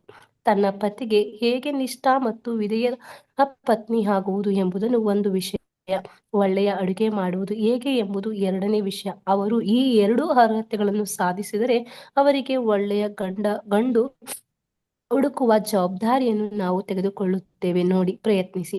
ಪಾರ್ಕಿನಲ್ಲಿ ಅನೇಕ ಕಾರುಗಳಲ್ಲಿ ಬಂದ ಭಕ್ತರು ಪ್ರಭುಪಾದರನ್ನು ಕೂಡಿಕೊಂಡರು. 12 ಜನ ಉತ್ಸಾಹಿ ಶಿಷ್ಯ ವರ್ಗದೊಂದಿಗೆ ಮಿಚಿಗನ್ ಸರೋವರವನ್ನು ದಂಡೆಯ ಮೇಲಿದ್ದ ಎತ್ತರವಾದ ಮರಗಳನ್ನು ಬೆಳೆದಿದ್ದ ನೆರಳು ತುಂಬಿದ ರಸ್ತೆಯಲ್ಲಿ ಪ್ರಭುಪಾದರು ನಡೆಯತೊಡಗಿದರು. ಕಿರಿದಾದ ರಸ್ತೆ. ಹಾಗಾಗಿ ಪ್ರಭುಪಾದರು ಮಾತುಗಳನ್ನು ಕೇಳಿಸಿಕೊಳ್ಳಬೇಕೆಂಬ ಆಸೆಯಿಂದ ರಸ್ತೆಯ ಪಕ್ಕದ ಹುಲ್ಲಿನ ಮೇಲೂ ಶಿಷ್ಯರು ನಡೆಯುತ್ತಿದ್ದರು. ಪ್ರಭುಪಾದರು ಹೇಳಿದರು, ಎಷ್ಟು ಅಗತ್ಯವೋ ಅಷ್ಟು ಶಿಕ್ಷಣ ಸಾಕು. ABCD ಎಲ್ಲ ವ್ಯರ್ಥ. ಬರೀ ಪದವಿ ಗಳಿಸುವುದು, ಕೊನೆಗೆ ವೇಶ್ಯೆಯಂತರ ಜೀವನ ನಡೆಸುವುದು. ವೇಶ್ಯಗಾರರಾಗುವುದಕ್ಕೆ ಇಷ್ಟೆಲ್ಲ ಶಿಕ್ಷಣ ಪಡೆಯಬೇಕೇ? ಡಾಲಸ್ ಗುರುಕುಲದಲ್ಲಿ ಈ ಸಮಸ್ಯೆಯೇ ಇಲ್ಲ. ಹುಡುಗಿಯರಿಗೆ ಇಷ್ಟು ಕಲಿಸಿ ಸಾಕು.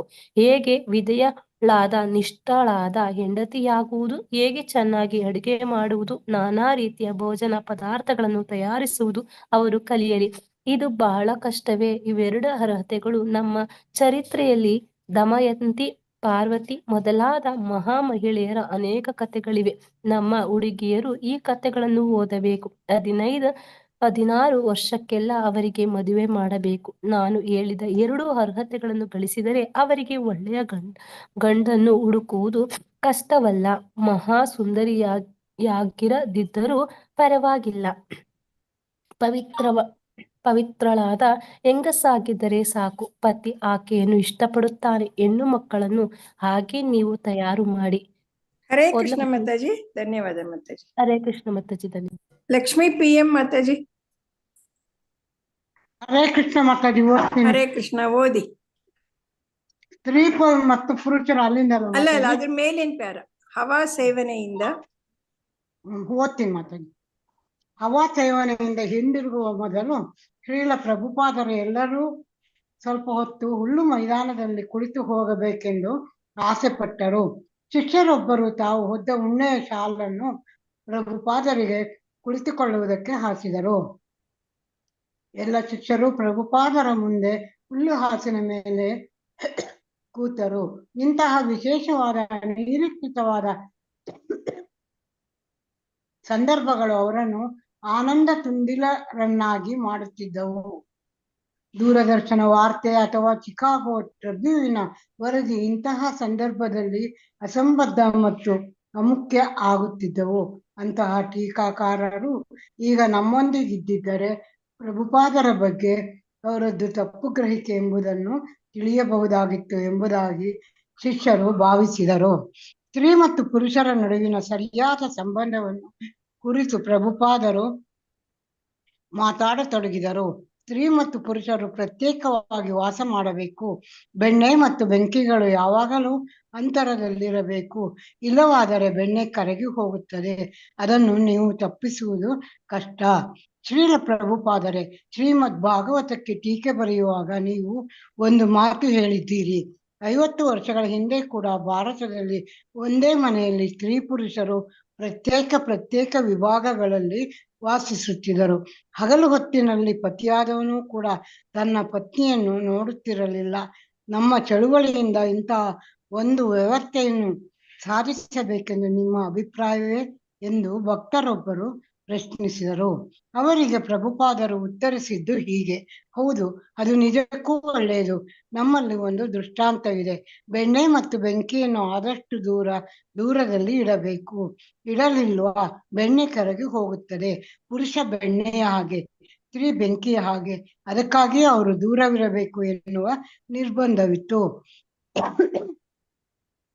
ಪುರುಷ ತಂದೆಯೋ ಸೋದರನೋ ಅಥವಾ ಮಗನೋ ಆಗಿದ್ದರೂ ಹೆಣ್ಣಿನಿಂದ ದೂರವಿರಬೇಕು.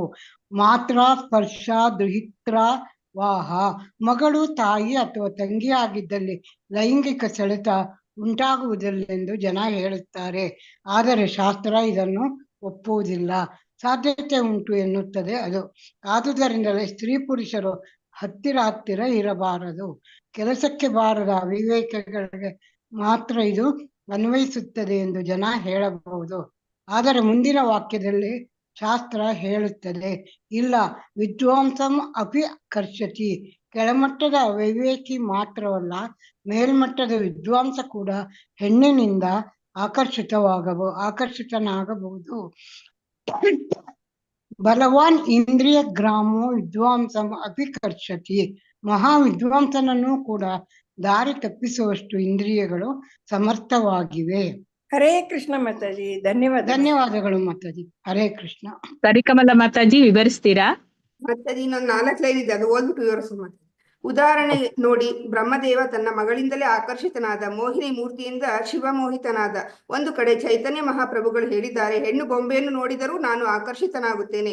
ಪ್ರಭುಪಾದರು ಗಟ್ಟಿಯಾಗಿ ಚೈತನ್ಯ ಮಹಾಪ್ರಭುಗಳ ಆಕರ್ಷಣೆ ಎಷ್ಟು ಸಹಜವಾದುದು ಎಂಬುದನ್ನು ಸೂಚಿಸಲು ಈ ಮಾತು ಹೇಳುತ್ತಿದ್ದಾರೆ. ಹೊತ್ತಾಯಿತು, ನಾವಿನ್ನು ಹೊರಡೋಣ ಅಲ್ಲವೇ? ಕಾರಿನಲ್ಲಿ ಹಿಂದಿರುಗುವಾಗ ಇಂದಿರಾ ಗಾಂಧಿ ಮತ್ತು ಭಾರತದ ಬಗ್ಗೆ ಏನಾದರೂ ವಿಶೇಷ ವಾರ್ತೆ ಇದೆ ಎಂದು ವಿಚಾರಿಸಿದರು. ಈಚೆಗೆ ಆಕೆ ತೆಗೆದುಕೊಂಡ ಕೆಲವು ನಿಲುವುಗಳು ತುಂಬಾ ಭಿನ್ನಾಭಿಪ್ರಾಯಕ್ಕೆ ಅವಕಾಶ ಮಾಡಿಕೊಟ್ಟಿದ್ದವು. ಆಕೆಯ ಬಗ್ಗೆ ರಾಜಕೀಯ ವಿರೋಧ ದಿನೇ ದಿನೇ ಹೆಚ್ಚುತ್ತಿತ್ತು. ಇತ್ತೀಚಿನ ಸುದ್ದಿ ಎಂದರೆ ಆಕೆ ತುರ್ತು ಪರಿಸ್ಥಿತಿಯನ್ನು ಹೇರಿದ್ದು. ಇಂದಿರಾ ಗಾಂಧಿ ನನ್ನ ಸಲಹೆಯಂತೆ ನಡೆಯುವುದಾದರೆ ಅಧಿಕಾರ ತಪ್ಪಿ ಹೋಗದಂತೆ ನಾನು ಮಾಡಬಹುದು. ಈಗ ಆಕೆ ಭಾರತಕ್ಕೆ ಇನ್ನೂ ಹೆಚ್ಚಿನ ಸೇವೆ ಸಲ್ಲಿಸಬಹುದು. ಆಗ ಇಡೀ ಭಾರತದ ಜನಕೋಟಿ ಆಕೆಯನ್ನು ಬೆಂಬಲಿಸುತ್ತದೆ. ಆಕೆಗೆ ನೀವು ನೀಡಬಯಸುವ ಸಲಹೆಯನ್ನು ಬ್ರಹ್ಮಾನಂದ ಸ್ವಾಮಿಗಳು ಕೇಳಿದರು. ಮೊದಲನೆಯದಾಗಿ ದಾಸ್ತಾನುಗಾರರನ್ನು ಬಂಧಿಸಬೇಕು. ಆಮೇಲೆ ಜನಗಳಿಗೆ ಧಾನ್ಯವನ್ನು ಮುಫತ್ತಾಗಿ ಹಂಚಬೇಕು. ಆಗ ಜನತೆ ಆಕೆಯ ಬಗ್ಗೆ ಕೃತಜ್ಞತಾ ಭಾವವನ್ನು ಹೊಂದುತ್ತಾರೆ. ನಮ್ಮ ದೇಶದಲ್ಲಿ ಆಹಾರ ಧಾನ್ಯ ಬೇಕಾದಷ್ಟಿದೆ. ಧಾನ್ಯವನ್ನು ಸುಮ್ಮನೆ ಸಂಗ್ರಹಿಸಿಟ್ಟಿದ್ದಾರೆ. ಒಳ್ಳೆಯ ಬೆಲೆ ಬರುವವರೆಗೂ ಅವರು ಮಾರುವುದಿಲ್ಲ. ಇದು ಹೀಗೇ ಮುಂದುವರಿಯುತ್ತದೆ. ನಾನು ಹೇಳಿದಂತೆ ಮಾಡಿದರೆ ತಕ್ಷಣವೇ ಆಕೆ ಜನಗಳ ಮನಸ್ಸನ್ನು ಗೆಲ್ಲಬಹುದು. ಸ್ವಲ್ಪ ಜನ ಸಂಗ್ರಹಕಾರರನ್ನು ನೇಣು ಹಾಕಿದರೂ ತಪ್ಪಿಲ್ಲ. ಹಾಗೆ ಮಾಡಿದರೆ ಮುಂದೆ ಯಾರು ಧಾನ್ಯವನ್ನು ಕೇವಲ ವ್ಯಾಪಾರಿ ದೃಷ್ಟಿಯಿಂದ ಸಂಗ್ರಹಿಸಿಡುವ ಸಾಹಸ ಮಾಡುವುದಿಲ್ಲ. ಜನ ಹಸಿದಿದ್ದಾರೆ. ಬಡತನವನ್ನು ನಿವಾರಿಸಲು ಆಕೆಯ ಬಳಿ ಅನೇಕ ಕಾರ್ಯಕ್ರಮಗಳಿವೆ. ಇದು ಮುಖ್ಯ. ಬಡ ಜನರಿಗೆ ಕೆಲವು ಸಮಯ ಮುಫತ್ತಾಗಿ ಆಕೆ ಆಹಾರ ಧಾನ್ಯವನ್ನು ಒದಗಿಸಿದರೆ ಇಡೀ ಜನ ಸಮುದಾಯ ಆಕೆಯನ್ನು ಆರಾಧಿಸತೊಡಗುತ್ತದೆ. ಈ ಕಡೆ ಸಂಗ್ರಹಕಾರರನ್ನು ಚೆನ್ನಾಗಿ ಶಿಕ್ಷಿಸಬೇಕು. ಇಷ್ಟು ಮಾಡಿದರೆ ಸಾಲದು. ಆಕೆ ನಾಯಕಿಯಾಗಿ ಮುಂದೆ ಉಳಿಯಬೇಕಾದರೆ ಆಧ್ಯಾತ್ಮಿಕ ಜ್ಞಾನವನ್ನು ಇಂದಿರಾ ಗಾಂಧಿ ಪಡೆಯಬೇಕು. ಇಲ್ಲವಾದರೆ ಮಾಡಿದ್ದೆಲ್ಲವೂ ವ್ಯರ್ಥ. ನಿಜವಾದ ಅರ್ಥದಲ್ಲಿ ಆಕೆ ವೈಷ್ಣವಿಯಾಗಬೇಕು. ಅಂದ್ರೆ ಇಲ್ಲಿ ಪ್ರಭುಪಾದರ ಬೋಧನೆ ಭಾಗ 1 ಅಂತ ಇಲ್ಲಿ ಹೇಳ್ತಾ ಇರೋದು. ಇಲ್ಲಿ 2 ಅಂದ್ರೆ ಮೊದಲನೇದು ಡೆನ್ವರ್ ಅಲ್ಲಿ ಅವ್ರು ಯಾವ ತರ ಬೋಧನೆ ಕೊಟ್ರು ಅಂತ ಮೊದಲನೇ ಇದ್ರಲ್ಲಿ ಹೇಳಿದ್ದಾರೆ. ಈಗ 2ನೇ ಘಟನೆ ಜುಲೈ 2, 1975 ಡೆನ್ವರ್ನಿಂದ ಚಿಕಾಗೋಗೆ ಹೋದಾಗ ಯಾವ ಘಟನೆ ಯಾವ ತರ ಅಲ್ಲಿ ಪ್ರಚಾರ ಮಾಡಿದ್ರು ಅನ್ನೋದನ್ನ ಈ ಇದ್ರಲ್ಲಿ ಹೇಳ್ತಾ ಇದ್ದಾರೆ. ಅಲ್ಲಿ ಚಿಕಾಗೋದಲ್ಲಿ ಅವರು ವಿಮಾನಯಾನ ಮಾಡಿ ವಿಮಾನದಿಂದ ಇಳಿದ ತಕ್ಷಣ ಅವರಿಗೆ ವರದಿಗಾರರು ಅವ್ರನ್ನ ಪ್ರಶ್ನೆ ಮಾಡ್ತಾರೆ, ನೀವು ಯಾಕೆ ಈ ಸಂದರ್ಭದಲ್ಲಿ ಚಿಕಾಗೋಗೆ ಬಂದು ಬಂದಿರೋ ಸಂದರ್ಭವನ್ನು ವಿವರಿಸಿ ಅಂತ ಅವ್ರು ಕೇಳ್ತಾರೆ. ಆಗ ಅವರು ಅದಕ್ಕೆ ಸ್ವಲ್ಪ ಮುಂಚೆ ಪ್ರಭುಪಾದರು ಟೈಮ್ಸ್ ಅಲ್ಲಿ ಬಂದಿರೋ ಒಂದು ಲೇಖನವನ್ನು ಓದ್ತಾ ಇರ್ತಾರೆ. ಅದರಲ್ಲಿ ಅಪರಾಧ ಮತ್ತು ಅದರ ಪರಿಹಾರ ಹೇಗೆ, ಇಲ್ಲಿ ಅಪರಾಧ ತುಂಬಾ ಜಾಸ್ತಿ ಆಗಿದೆ ಅಂತ ಅವ್ರು ಟೈಮ್ಸ್ ಪತ್ರಿಕೆಯಲ್ಲಿ ವರದಿ ಕೊಟ್ಟಿರ್ತಾರೆ. ಅದನ್ನ ಓದ್ತಾ ಇರ್ತಾರೆ. ಅವರು ನೀವು ಇಲ್ಲಿಗೆ ಬಂದಿರೋ ಉದ್ದೇಶ ಏನು, ಇದ್ರ ಬಗ್ಗೆ ವಿವರಿಸ್ತೀರಾ ಅಂತ ಕೇಳಿದಾಗ ಅವ್ರ ಯೋಚನೆ ಇನ್ನು ಅದರಲ್ಲೇ ಇರುತ್ತೆ. ಅಪರಾಧ ಮತ್ತು ಅದರ ಪರಿಹಾರ ಹೇಗೆ, ಇದರ ವಿಷಯವಾಗಿ ಅವ್ರು ಗಂಭೀರವಾಗಿ ಯೋಚನೆ ಮಾಡ್ತಾ ಇರ್ತಾರೆ. ಅವಾಗ ಅವ್ರು ಹೇಳ್ತಾರೆ, ನೀವು ಇದನ್ನ ತಪ್ಪಿಸ್ಬೇಕು ಅಂತಿದ್ರೆ ನಾನು ಸಲಹೆ ಕೊಡ್ತೀನಿ, ಅದನ್ನ ಸ್ವೀಕಾರ ಮಾಡಿ ಅಂತ ಅವ್ರು ಹೇಳ್ತಾರೆ. ಅದಾಗ ಅವ್ರು ಕೇಳ್ತಾರೆ, ನಿಮ್ಮ ಹತ್ರ ಇದಕ್ಕೆ ಪರಿಹಾರ ಇದೆಯಾ ಅಂತ ಅವರು ವರದಿಗಾರರು ಪ್ರಶ್ನೆ ಮಾಡ್ತಾರೆ. ಅವಾಗ ಅವ್ರು ಹೇಳ್ತಾರೆ, ಇದೆ ಅಂತ ಹೇಳ್ತಾರೆ. ಹೇಗೆ ಅಂತ ವಿವರಿಸ್ತೀರಾ ಅಂತ ಕೇಳ್ತಾರೆ. ಆಗ ಪ್ರಭುಪಾದ ಹೇಳ್ತಾರೆ, ಇಲ್ಲಿ ನಾನು ಹೇಳೋ ಸಲಹೆಯನ್ನು ಪಾಲಿಸ್ಬೇಕು ಅಂದ್ರೆ ನೀವು ಸಾಮಾಜಿಕ, ರಾಜಕೀಯ, ಶೈಕ್ಷಣಿಕ ಎಲ್ಲಾ ರಂಗಗಳಲ್ಲೂ ಸಹ ಬದಲಾಗಬೇಕು. ಬದಲು ಮಾಡುವುದು ಹೇಗೆ ಎಂಬುದನ್ನು ನಾನು ಹೇಳ್ಕೊಡ್ತೀನಿ. ಆ ತರ ನೀವು ಬದಲು ಮಾಡಿದ್ರೆ ನಿಮ್ಮ ಈ ಅಪರಾಧಗಳನ್ನು ತಪ್ಪಿಸೋದಕ್ಕೆ ಸಾಧ್ಯ ಆಗುತ್ತೆ ಅಂತ ಇಲ್ಲಿ ಕೇಳ್ತಾರೆ. ಅವಾಗ ಅಂತ ಅವರು ಪ್ರಭುಪಾದರು ಉತ್ತರ ಕೊಡ್ತಾರೆ. ಆದಾಗ ವರದಿಗಾರ್ತಿ ಮಿಸ್ ಜೋನ್ಸ್ ಕೇಳ್ತಾರೆ, ಮತ್ತೆ ಈ ಅದ್ಭುತ ಸ್ವಾಗತದ ಬಗ್ಗೆ ನಿಮ್ಗೆ ಏನ್ ಅನ್ಸುತ್ತೆ ಅಂತ ಕೇಳ್ತಾರೆ. ನಿಮ್ಗೆ ಈ ತರ ಸ್ವಾಗತ ಕೋರ್ತಾ ಇದಾರಲ್ಲ, ಇದ್ರ ಬಗ್ಗೆ ಹೇಳಿ ಅಂತ. ಅವಾಗ ಅವ್ರ ಆ ಪ್ರಶ್ನೆ ಕೇಳೋದಕ್ಕೆ, ಆ ವರದಿಗಾರ್ತಿ ಆ ಪ್ರಶ್ನೆ ಕೇಳಕ್ಕೆ ಅವ್ರು ಪ್ರಭುಪಾದನ ಸ್ವಾಗತ ಮಾಡಕ್ಕೆ ಅಲ್ಲಿ ತುಂಬಾ ಜನ ಬಂದಿರ್ತಾರೆ. ಅದನ್ನ ನೋಡಿನೇ ಆಕೆ ಒಂಥರ ವಿಚಲಿತಳಾಗಿರ್ತಾಳೆ. ಅದರಿಂದ ಆ ಪ್ರಶ್ನೆ ಕೇಳ್ತಾರೆ. ಆಗ ಪ್ರಭುಪಾದ ಅದು ಹೇಳಿದ ಉತ್ತರ ಒಂದೇ, ಇದು ಎಲ್ಲ ದೈವ ಕೃಪೆ. ನಾನು ಎಲ್ಲೇ ಹೋದ್ರು ಈ ತರ ಜನ ಬರ್ತಾರೆ, ಈ ತರ ಸಂಭ್ರಮದ ಸ್ವಾಗತ ಕೊಡ್ತಾರೆ, ಇದ್ರಲ್ಲಿ ನಂದೇನು ವಿಶೇಷ ಇಲ್ಲ, ಎಲ್ಲ ಭಗವಂತನ ಕೃಪೆ ಅಂತ ಅವ್ರು ಹೇಳ್ತಾರೆ. ಅವಾಗ ಅವರು ಈ ಗದ್ದಲಕ್ಕಿಂತ ಪ್ರಶಾಂತವಾದ ಯಾವ್ದಾದ್ರು ಸಂಗತಿಯ ಬಗ್ಗೆ ನೀವು ಹೇಳ್ತೀರಾ, ಕುರಿತು ಹೇಳಕ್ ಇಷ್ಟಪಡ್ತೀರಾ ಅಂತ ಕೇಳ್ತಾರೆ. ಅವಾಗ ಪ್ರಭುಪಾದರು ಪ್ರಶಾಂತ ಅನ್ನೋದನ್ನೇ ಮತ್ತೆ ಮತ್ತೆ ಧ್ಯಾನ ಮಾಡ್ತಾರೆ. ಅವ್ರಿಗೆ ಪ್ರಶಾಂತ ಅಂತ ಹೇಳ್ತಿದ ತಕ್ಷಣನೇ ಅವ್ರಿಗೆ ಅವ್ರು ನೆನಪಾಗೋದೇನು, ನಾವು ನಡೆಸ್ತಾ ಇರೋ ಚಳವಳಿಯ ಉದ್ದೇಶವೇ ಪ್ರಶಾಂತ. ಅಂದ್ರೆ ಎಲ್ಲರೂ ಯಾವ ತರ ಶಾಂತಿಯಿಂದ ಇರಬೇಕು, ದೈವ ಪ್ರಜ್ಞೆಯನ್ನ ತಗೊಂಡ್ರೆ ಎಲ್ಲರೂ ಯಾವ ತರ ಶಾಂತಿಯಿಂದ ಜೀವನ ಮಾಡ್ಬೇಕು, ಅದನ್ನ ಸ್ವೀಕಾರ ಮಾಡೋದನ್ನ ಜನಗಳು ತಿಳಿಸ್ಕೊಡೋದೆ ಇದಕ್ಕೋಸ್ಕರನೇ ನಾನು ಬಂದಿರೋದು ಅಂತ ಅವ್ರ ಮನ್ಸಲ್ಲಿ ಎಲ್ಲ ಅನ್ಕೊಂಡು ಅವ್ರು ಹೇಳ್ತಾರೆ. ಪ್ರಶಾಂತ ಅನ್ನೋದಕ್ಕೆ ಅವರು ಉತ್ತರ ಏನ್ ಹೇಳ್ತಾರೆ ಅಂದ್ರೆ, ಈ ಇಡೀ ಚಳುವಳಿಯ ಉದ್ದೇಶವೇ ಪ್ರಶಾಂತಿ. ಯಾವುದು ನಾನು ದೈವ ಪ್ರಜ್ಞೆಯನ್ನು ಪ್ರಸಾರ ಮಾಡುತ್ತಿದ್ದೇನೆ, ಅತ್ಯಂತ ಪ್ರಶಾಂತವಾದ ಚಳುವಳಿ ಇದು. ಇದನ್ನು ಜನ ಸಮಾಧಾನದಿಂದ ಸ್ವೀಕರಿಸಬೇಕಾಗಿದೆ. ಪ್ರಶಾಂತ ಅನ್ನೋ ಬಗ್ಗೆ ಹೇಳಿ ಅಂದಾಗ ಅವ್ರು ಈ ಮಾತನ್ನ ಹೇಳ್ತಾರೆ. ಅವಾಗ ಮಿಸ್ ಜೋನ್ಸ್ ವಂದನೆಗಳು ಅಂತ ಹೇಳ್ತಾರೆ. ಅವಾಗ ಅವ್ರು ಹೇಳ್ತಾರೆ, ನಿಮ್ಮ ದೇಶದಲ್ಲಿ ಅಪರಾಧಗಳು ನಿಲ್ಬೇಕು ಅಂತಿದ್ರೆ ನಾನು ಹೇಳೋ ಮಾತುಗಳನ್ನ ನೀವು ಕೇಳ್ಬೇಕು, ಈ ಸಲಹೆಯನ್ನು ಸ್ವೀಕರಿಸಿದರೆ ಇದನ್ನ ನಿಲ್ಲಿಸ್ಬೋದು ಅಂತ ಮತ್ತೆ ಪ್ರಭುಪಾದರು ಹೇಳ್ತಾರೆ. ಅವಾಗ ಮತ್ತೆ ಅಲ್ಲಿಂದ ವರದಿಗಾರತಿಯಿಂದ ಮುಂಚೆ ಕಾರ್ನಲ್ಲಿ ಕುಳಿತು ಪ್ರಯಾಣ ಮುಂದುವರಿಸ್ತಾರೆ. ಅವರು ವಿಮಾನ ನಿಲ್ದಾಣದಿಂದ ತಮ್ಮ ಚಿಕಾಗೋ ಇದಕ್ಕೆ ಅವರ ವಾಸಸ್ಥಾನಕ್ಕೆ ಹೋಗ್ತಾ ಇರ್ಬೇಕಾದ್ರೆ ನಗರದ ಕಡೆಗೆ ಹೋಗ್ತಾ ಇರುತ್ತೆ. ಅವಾಗ ಅಪರಾಧಿ, ಪಾಪಕರ್ತ ಶೀಲ ಪ್ರಭುಪಾದರು ಈ ವಿಷಯದ ಬಗ್ಗೆ ಮಾತಾಡ್ತಾನೆ ಇರ್ತಾರೆ. ಅವಾಗ ಅವ್ರು ತಮ್ಮ ಪಕ್ಕದಲ್ಲಿ ಭಕ್ತರು ಕೂತಿರ್ತಾರೋ, ಪತ್ರಕರ್ತರು ಕೂತಿರ್ತಾರೋ, ಯಾವುದನ್ನು ಅವರು ಯೋಚನೆ ಮಾಡ್ತಾ ಇರಲ್ಲ, ಅದೇ ವಿಷಯವನ್ನ ಅವ್ರು ಯೋಚನೆ ಮಾಡಿ ಅದ್ರ ಬಗ್ಗೆನೇ ಅವ್ರು ಮಾತಾಡ್ತಾ ಇರ್ತಾರೆ. ಇದನ್ನ ಅವ್ರು ಹೇಳ್ತಾರೆ, ನೀವು ಕೇವಲ ಕಾನೂನು ಅದರ ನಿಯಮಗಳಿಂದ ಈ ಅಪರಾಧವನ್ನು ತಡೆಗಟ್ಟಲು ಸಾಧ್ಯನೇ ಇಲ್ಲ. ಇದರಿಂದ ಆಚೆ ಬರ್ಬೇಕು ಅಂದ್ರೆ ಅವರು ಅಪರಾಧಿಗಳು ಸ್ವಯಂ ಬದಲಾವಣೆ ಆಗ್ಬೇಕು ಅವರಲ್ಲಿ. ಅವಾಗ ಮಾತ್ರ ಈಗ ಅವರ ಅಪರಾಧಗಳನ್ನು ತಡೆಗಟ್ಟಕ್ಕೆ ಸಾಧ್ಯ ಆಗುತ್ತೆ ಅಂತ ಅವರು ಹೇಳ್ತಾರೆ. ಅದಕ್ಕೆ ಇನ್ನು ಮುಂದುವರೆಸಿ ಅವ್ರು ಹೇಳ್ತಾರೆ, ನೀವು ವಧಾಗಾರದಲ್ಲಿ ಸಾವಿರಾರು ಪ್ರಾಣಿಗಳನ್ನು ಕೊಲ್ತಾ ಇದ್ದೀರಾ, ಕೊಲೆಗಡುಕರು ನೀವೇ, ಇಡೀ ದೇಶದ ಕೊಲೆಗಡಿಕ ದೇಶ ಅಂದ್ರೆ ನೀವೇ ಕೊಲೆ ಮಾಡ್ತಾ ಇದ್ದೀರಾ, ಆದ್ರಿಂದ ನೀವು ಅಪರಾಧ ತಡೆಗಟ್ಟಕ್ಕೆ ಯಾವ ತರ ಸಾಧ್ಯ ಆಗುತ್ತೆ ಅಂತ ಅವರು ಯೋಚನೆ ಮಾಡಿ ಅದನ್ನ ಹೇಳ್ತಾರೆ. ಆಮೇಲೆ ಪ್ರಭುಪಾದರ ಪ್ರತಿನಿತ್ಯ ಕಾರ್ಯಕ್ರಮ ಏನಾಗಿರುತ್ತೆ ಅಂದ್ರೆ, ಪ್ರತಿನಿತ್ಯ ಅವರು ಅಂಗಮರ್ತನ ಮಾಡಿಸ್ಕೋತಾ ಇರ್ತಾರೆ ಸ್ನಾನಕ್ಕೆ ಮುಂಚೆ. ಬೆಳಿಗ್ಗೆ 11:30 ಸಮಯದಲ್ಲಿ ಅದನ್ನ ಯಾವತ್ತೂ ಅವ್ರು ತಪ್ಪಿಸೋದಿಲ್ಲ. ಈಗ ಪ್ರಯಾಣ ಮಾಡೋದ್ರಿಂದ ಸ್ವಲ್ಪ ದಿನಚರಿ ವ್ಯತ್ಯಾಸ ಆಗಿರುತ್ತೆ, ಆದ್ರೂ ಸಾಧ್ಯವಾದಷ್ಟು ಅವ್ರ ಎಲ್ಲಾ ಕಾರ್ಯಕ್ರಮಗಳು ಅದೇ ತರ ನಡೀತಾ ಇರುತ್ತೆ. ಅವಾಗ ಅವ್ರಿಗೆ ಅಂಗಮರ್ತನ ಸಮಯದಲ್ಲಿ ತಮ್ಮ ಶಿಷ್ಯರ ಹತ್ರ ಅವ್ರು ಮಾತಾಡ್ತಾ ಇರ್ತಾರೆ. ಈ ಅಪರಾಧ ಸಮಸ್ಯೆಯನ್ನು ನಾವು ಬಗೆಹರಿಸಬಹುದು ಅಂತ ಹೇಳ್ತಾರೆ. ಪ್ರಭುಪಾದರು ಕೆಲವೇ ಶಿಷ್ಯರು ಹೇಳ್ತಾರೆ, ಈ ಮಾತನ್ನ ಅವ್ರನ್ನ ಕೇಳೋದಕ್ಕೆ ಅವ್ರನ್ನ ಯಾಕೆ ಆಹ್ವಾನ ಮಾಡಬಾರ್ದು ಅಂತ. ಈ ವಿಷಯದ ಬಗ್ಗೆ ದೊಡ್ಡ ದೊಡ್ಡ ಸಭೆ ಏರ್ಪಾಡು ಮಾಡ್ಬೋದು, ಅಪರಾಧ ಏಕೆ ಮತ್ತು ಅದನ್ನು ಪರಿಹರಿಸುವುದು ಏಕೆ, ಇದೊಂದು ಅರ್ಥಪೂರ್ಣ ಶೀರ್ಷಿಕೆ ಅಂತ. ಅವಾಗ ಪ್ರಭುಪಾದರು ಹೇಳ್ತಾರೆ, ಕೃಷ್ಣ ಪ್ರಜ್ಞಾ ವಿಶ್ಲೇಷಣೆಯನ್ನು ಮಂಡಿಸಲು ಈ ಅಪರಾಧ ತಡೆಯಲು ಕೃಷ್ಣ ಪ್ರಜ್ಞಾ ಯಾವ ತರ ಮಂಡಿಸ್ಬೋದು ಅಂತ ಅವ್ರು ಯೋಚನೆ ಮಾಡ್ತಾ ಇರ್ತಾರೆ. ಎಲ್ಲಿಯವರೆಗೆ ನಾವು ಪ್ರಕೃತಿಯನ್ನು ಮೀರಿ ನಾವು ಕೆಲಸ ಮಾಡ್ತೀವಿ ಅಂತ ಹೋಗ್ತೀವೋ ಅಲ್ಲಿವರೆಗೂ ಈ ಅಪರಾಧ ಅನ್ನೋದು ನಿಲ್ಲದೇ ಇಲ್ಲ.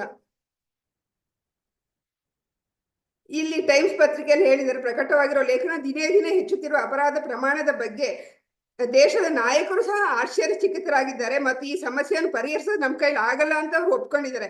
ಅವಾಗ ಪ್ರಭುಪಾದರು ಉದ್ಗಾರ ಮಾಡ್ತಾರೆ, ಈ ಸಮಸ್ಯೆಗೆ ಬಗೆಹರಿಸೋದಕ್ಕೆ ಪರಿಹಾರ ಉಪಾಯವನ್ನು ನೀಡೋದು ನನ್ನ ಕರ್ತವ್ಯ ಅಂತ ಅವ್ರು ಅಂದ್ಕೊಂಡು, ಅವರು ನಾಯಕರು ನಿಜವಾಗೂ ದೇಶದ ಹಿತಾಸಕ್ತಿ ಅಲ್ಲಿ ಕಾಳಜಿ ಉಳ್ಳವರಾಗಿದ್ರೆ ನಮ್ಮ ಸಲಹೆಗಳನ್ನು ಸ್ವೀಕಾರ ಮಾಡ್ತಾರೆ ಅಂತ ಅವರು ಹೇಳ್ತಾರೆ. ಯಾವುದೇ ಸಮಸ್ಯೆಯನ್ನು ಕೃಷ್ಣ ಪ್ರಜ್ಞೆಯಿಂದ ಪರಿಹರಿಸಬಹುದು ಅಂತ ಪ್ರಭುಪಾದರು ಹೇಳ್ತಾರೆ.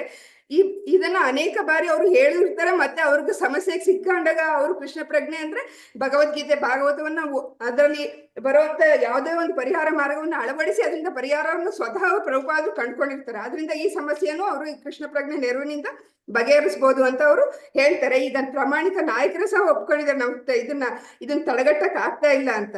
ಆದ್ರಿಂದ ಈ ಕೃಷ್ಣ ಪ್ರಜ್ಞೆಯನ್ನು ಎಲ್ಲರಿಗೂ ಬೋಧಿಸಿದ್ರೆ ಇದನ್ನ ಸ್ವಲ್ಪ ಮಟ್ಟಿಗೆ ಕಡಿಮೆ ಮಾಡಬಹುದು ಅಂತ ಅವರು ಈ ಬೋಧನೆಗೆ ಇಲ್ಲಿ ಒಳ್ಳೆ ಅವಕಾಶ ಇದೆ ಅಂತ ಅವ್ರು ಯೋಚನೆ ಮಾಡ್ತಾ ಇರ್ತಾರೆ. ಇದನ್ನ ಅವ್ರು ತಮ್ಮ ಶಿಷ್ಯರ ಜೊತೆ ಅದನ್ನ ಚರ್ಚೆ ಸಹ ಮಾಡ್ತಾ ಇರ್ತಾರೆ. ಅವಾಗ ಅಲ್ಲಿ ಕೂತ್ಕೊಂಡು ತಮ್ಮ ಶಿಷ್ಯರ ಹತ್ರ ಮಾತಾಡುವಾಗ ಅವರು ಒಂದು ನಿರ್ದಿಷ್ಟ ಭಾಗವತದ ಒಂದು ನಿರ್ದಿಷ್ಟ ಶ್ಲೋಕವನ್ನು ಓದಕ್ಕೆ ಅವರು ಶಿಷ್ಯರಿಗೆ ಹೇಳ್ತಾರೆ. ಆ ಶ್ಲೋಕ ಯಾವ್ದಪ್ಪ ಅಂದ್ರೆ ಕಾಮಸ್ತೇಂದ್ರಿಯ ಪ್ರೀತಿ. ಅಂದ್ರೆ ಹರಿಕೇಶ ಈ ಶ್ಲೋಕವನ್ನು ಓದ್ತಾರೆ. ಸಂಪೂರ್ಣವಾಗಿ ದಿಗ್ಭ್ರಾಂತರಾದ ಭೌತಿಕ ನಾಗರಿಕತೆಯ ಇಂದ್ರಿಯ ತುಷ್ಟಿಗಾಗಿ ಕಡೆ ತಪ್ಪಾಗಿ ನಿರ್ದೇಶಿತವಾಗಿದೆ. ಅಂದ್ರೆ ಈ ಶ್ಲೋಕದಲ್ಲಿ ಅರ್ಥ ಏನ್ ಹೇಳ್ತಾ ಇದ್ದಾರೆ ಅಂದ್ರೆ, ನಾವು ತಪ್ಪಾಗಿ ನಮ್ಮ ಗುರಿ ಏನು ಅನ್ನೋದೇ ತಪ್ಪಾಗಿದೆ. ನಮ್ಮ ಗುರಿನೇ ತಪ್ಪಾಗಿರುವಾಗ ನಾವು ಸರಿಯಾದ ದಾರಿನೇ ತಪ್ಪಾಗಿರುವಾಗ ನಾವು ಗುರಿ ಮುಟ್ಟಕ್ಕೆ ಯಾವ ತರ ಸಾಧ್ಯ? ಆದ್ರಿಂದ ಇಲ್ಲಿ ನಮ್ಮ ಬದುಕಿನ ಎಲ್ಲಾ ಇಂದ್ರಿಯ ತುಷ್ಟಿ ಕಡೆನೆ ನಡೀತಾ ಇದೀವಿ ನಾವು. ಈ ಒಂದು ರಾಜಕೀಯದಲ್ಲೇ ಆಗ್ಲಿ, ಸಮಾಜ ಸೇವೆಯಲ್ಲೇ ಆಗ್ಲಿ, ಪರರ ಚಿಂತನೆಯಲ್ಲೇ ಆಗ್ಲಿ, ಪರಹಿತ ಚಿಂತನೆಯಲ್ಲೇ ಆಗ್ಲಿ, ಕೊನೆಗೆ ಧರ್ಮದಲ್ಲೇ ಆಗ್ಲಿ, ಎಲ್ಲಾ ಕಡೆಗೂ ನಾವು ನಮ್ಮ ಇಂದ್ರಿಯ ತುಷ್ಟಿಯನ್ನು ಮಾತ್ರ ನೋಡ್ತಾ ಇದೀವಿ. ಕಡೆ ಯಾಕೆ ಮೋಕ್ಷದಲ್ಲೂ ಸಹ ಇಂದ್ರಿಯ ತುಷ್ಟಿಯನ್ನೇ ನಾವು ಕಾಣಕ್ಕೆ ಪ್ರಯತ್ನ ಮಾಡ್ತಾ ಇದೀವಿ. ಇದೇ ತಪ್ಪಾಗಿರುವಾಗ ನಾವು ಸರಿಯಾದ ದಾರಿಯಲ್ಲಿ ನಡೆಯೋದಕ್ಕೆ ಹೇಗೆ ಸಾಧ್ಯ ಆಗುತ್ತೆ ಅಂತ ಈ ಶ್ಲೋಕದ ಅರ್ಥ ಅಂತ ಇಲ್ಲಿ ಹೇಳ್ತಾ ಇದ್ದಾರೆ. ಶ್ರೀಲ ಪ್ರಭುಪಾದರವ್ರು ಮುಂದೆ ಮಾತಾಡ್ತಾ ಹೇಳ್ತಾರೆ, ಈಗ ಇಂಡಿಯಾದಲ್ಲಿ ಆಗ್ತಾ ಇರೋದು ಅದೇ, ಇಂಡಿಯಾದಲ್ಲೂ ಸಹ ಇದೇ ತರ ನಡೀತಾ ಇದೆ ಅಂತ ಈ ಭಾವಾರ್ಥ ಅವ್ರು ಚರ್ಚೆ ಮಾಡುವಾಗ ನಾನು ಬರೆದಿದ್ದೀನಿ, ಮುಂದೆ ಓದು ಅಂತ ಹೇಳ್ತಾರೆ. ಅವಾಗ ಋಷಿಕೇಶ ಮುಂದೆ ಓದ್ತಾರೆ. ಈಗ ಇದು ಪ್ರಜಾನಾಯಕರು ಅಂತ ಕರೆಸ್ಕೊಳ್ಳೋರು ತಮ್ಮ ಇಂದ್ರಿಯ ತೃಪ್ತಿಗಾಗಿ ಏನೋ ವಾಗ್ವಾದ ಮಾಡಿ ಅವ್ರು ಗೆಲ್ತಾರೆ ಎಲೆಕ್ಷನ್ ಅಲ್ಲಿ. ಆಮೇಲಿಂದ ಆ ವಾಗ್ವಾದವನ್ನ ಅವರು ಪೂರ್ತಿ ಮಾಡಕ್ಕಾಗದೆ ಇದ್ದಾಗ ಏನ್ ಮಾಡ್ತಾರೆ, ಇನ್ನೊಂದ್ಸತಿ ಎಲೆಕ್ಷನ್ ಬಂದ ತಕ್ಷಣ ಮತದಾರರು ಅವ್ರನ್ನ ಸೋಲಿಸ್ತಾರೆ, ಬೇರೆಯವ್ರನ್ನ ತರ್ತಾರೆ. ಇದೇ ನಡೀತಾ ಇರೋದು. ಆದ್ರೆ ಎಲ್ಲರೂ ಅಂದ್ರೆ ಎಲ್ಲಾ ಜನರ ಆಸಕ್ತಿ, ಒಬ್ಬೊಬ್ರದ್ದು ಒಂದೊಂದು ಆಸೆ ಇರುತ್ತೆ. ಎಲ್ಲಾ ಆಸೆಯನ್ನು ಪೂರೈಸೋದಕ್ಕೆ ಸಾಮಾನ್ಯ ಮನುಷ್ಯರಾದ ಪ್ರಜಾನಾಯಕರಿಗೂ ಸಹ ಸಾಧ್ಯ ಇಲ್ಲ. ಅದನ್ನ ತಿಳ್ಕೋಬೇಕು ಅವರು ಅಂತ ಹೇಳ್ತಾ ಇದ್ದಾರೆ. ಆದ್ರಿಂದಲೇ ಅವರು ಒಂದ್ಸತಿ ಗೆಲ್ತಾರೆ, ಮತ್ತೊಂದ್ಸತಿ ಸೋಲ್ತಾರೆ.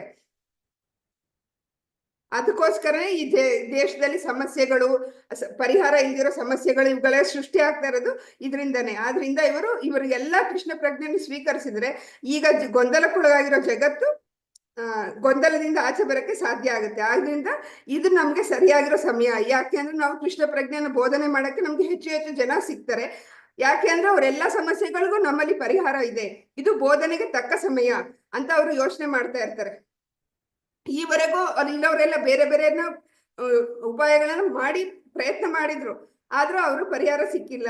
ಈಗ ಪರಿಹಾರಕ್ಕೋಸ್ಕರ ಅವ್ರು ಯೋಚನೆ ಮಾಡ್ತಾ ಇದಾರೆ. ಇಷ್ಟ ದಿನ ಕಣ್ಮುಚ್ಕೊಂಡು ಕೂತಿದವರು ಈಗ ಕಣ್ ತೆರಿತಾ ಇದ್ದಾರೆ. ಆದ್ರಿಂದ ಈಗ ಪುಸ್ತಕ ಇವನ್ನ ಸ್ವೀಕಾರ ಮಾಡ್ಬೇಕು ಅನ್ನೋ ಮನಸ್ಥಿತಿಗೆ ಅವ್ರು ಬಂದಿದ್ದಾರೆ. ಆದ್ರಿಂದ ಇದು ನಮ್ಮ ಬೋಧನೆಗೆ ಒಳ್ಳೆ ಅವಕಾಶ. ಪರಿಹಾರ ಸೂಚಿಸುವುದು ನಮ್ಮಿಂದ ಮಾತ್ರ ಸಾಧ್ಯ ಅಂತ ಇಲ್ಲಿ ಪ್ರಭುಪಾದರು ಹೇಳ್ತಾ ಇದ್ದಾರೆ. ಈಗ ಎಲ್ಲಾ ಸನ್ಯಾಸಿಗಳಿಗೂ ಬೋಧನೆಗೆ ತಕ್ಕ ಅವಕಾಶ ದೊರೆತಿದೆ ಅಂತ ಅವ್ರು ಹೇಳ್ತಾ ಇದ್ದಾರೆ. ಆಮೇಲೆ ಚಿಕಾಗೋನ ಇವಾನ್ಸ್ಟನ್ ಪ್ರದೇಶದಲ್ಲಿ ಇಸ್ಕಾನ್ ದೇವಾಲಯವಿದೆ. ಅಲ್ಲಿ ಇವಾನ್ಸ್ಟನ್ ದೇವಾಲಯಕ್ಕೆ ಅವರು ಭೇಟಿ ಕೊಟ್ಟಾಗ ಅಲ್ಲಿನ ಮೇಯರ್ ಬಂದಿರ್ತಾರೆ ಪ್ರಭುಪಾದರನ್ನು ಕಾಣಲು.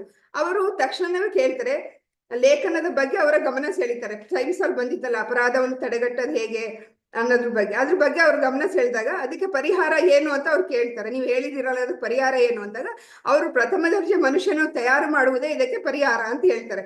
ಅವಾಗ ಪ್ರಥಮ ದರ್ಜೆ ಮನುಷ್ಯರು ಅಂದ್ರೆ ಏನು ಅಂತ ಅವ್ರು ಕೇಳಿದಾಗ, ಇಡೀ ಸಮಾಜನ ಈಗ ಏನಾಗಿದೆ, ಬರೀ ಎಲ್ಲರೂ 4ನೇ ಸ್ತರದಲ್ಲಿ ಬಂದು ಕೂತಿದ್ದಾರೆ. ಎಲ್ಲಾರು ಅಂದ್ರೆ ಎಲ್ಲಾರು ಈಗ ಒಬ್ರಿಗೊಬ್ರು ಶೂದ್ರರೇ ಆಗಿದ್ದಾರೆ. ಅಂದ್ರೆ ಎಲ್ಲರೂ ಬೇರೆಯವ್ರ ಸೇವೆ ಮಾಡೋರೇ ಆಗಿದ್ದಾರೆ. ಸಮಾಜವನ್ನು ಮುನ್ನಡೆಸಬೇಕಾಗಿರುವಂತ ಪ್ರಥಮ ದರ್ಜೆ ತಲೆ ಇರೋರು ಜನನೇ ಕಡಿಮೆ ಆಗಿದ್ದಾರೆ. ಆದ್ರಿಂದಾನೇ ಈಗ ಉಳಿದಿರೋ ಒಂದೇ ಒಂದು ಪರಿಹಾರ ಅಂದ್ರೆ ಪ್ರಥಮ ದರ್ಜೆ ಮತ್ತು 2ನೇ ದರ್ಜೆಯ ಜನರನ್ನು ಸೃಷ್ಟಿ ಮಾಡ್ಬೇಕಾಗಿರೋದು ಅಂತ ಅವ್ರು ಹೇಳ್ತಾರೆ. ಈ ತರ ಮಾಡೋದ್ರಿಂದ ಮಾತ್ರ, ಅದ್ರ ಜೊತೆಗೆ ನಾವು ಕೃಷ್ಣ ಪ್ರಜ್ಞೆನ ಎಲ್ಲ ಕಡೆ ಪ್ರಚಾರ ಮಾಡಿದ್ರೆ ಮಾತ್ರ ನಾವು ಈ ಸಮಾಜದಲ್ಲೂ ಪರಿವರ್ತನೆ ಮಾಡಕ್ಕೆ ಸಾಧ್ಯ ಆಗುತ್ತೆ ಅಂತ ಅವರು ಹೇಳ್ತಾರೆ. ಅಪರಾಧವನ್ನು ತಡೆಗಟ್ಟಕ್ಕೆ ಸಾಧ್ಯ ಆಗೋದು ಇದ್ರಿಂದ ಅಂತ ಹೇಳ್ತಾರೆ.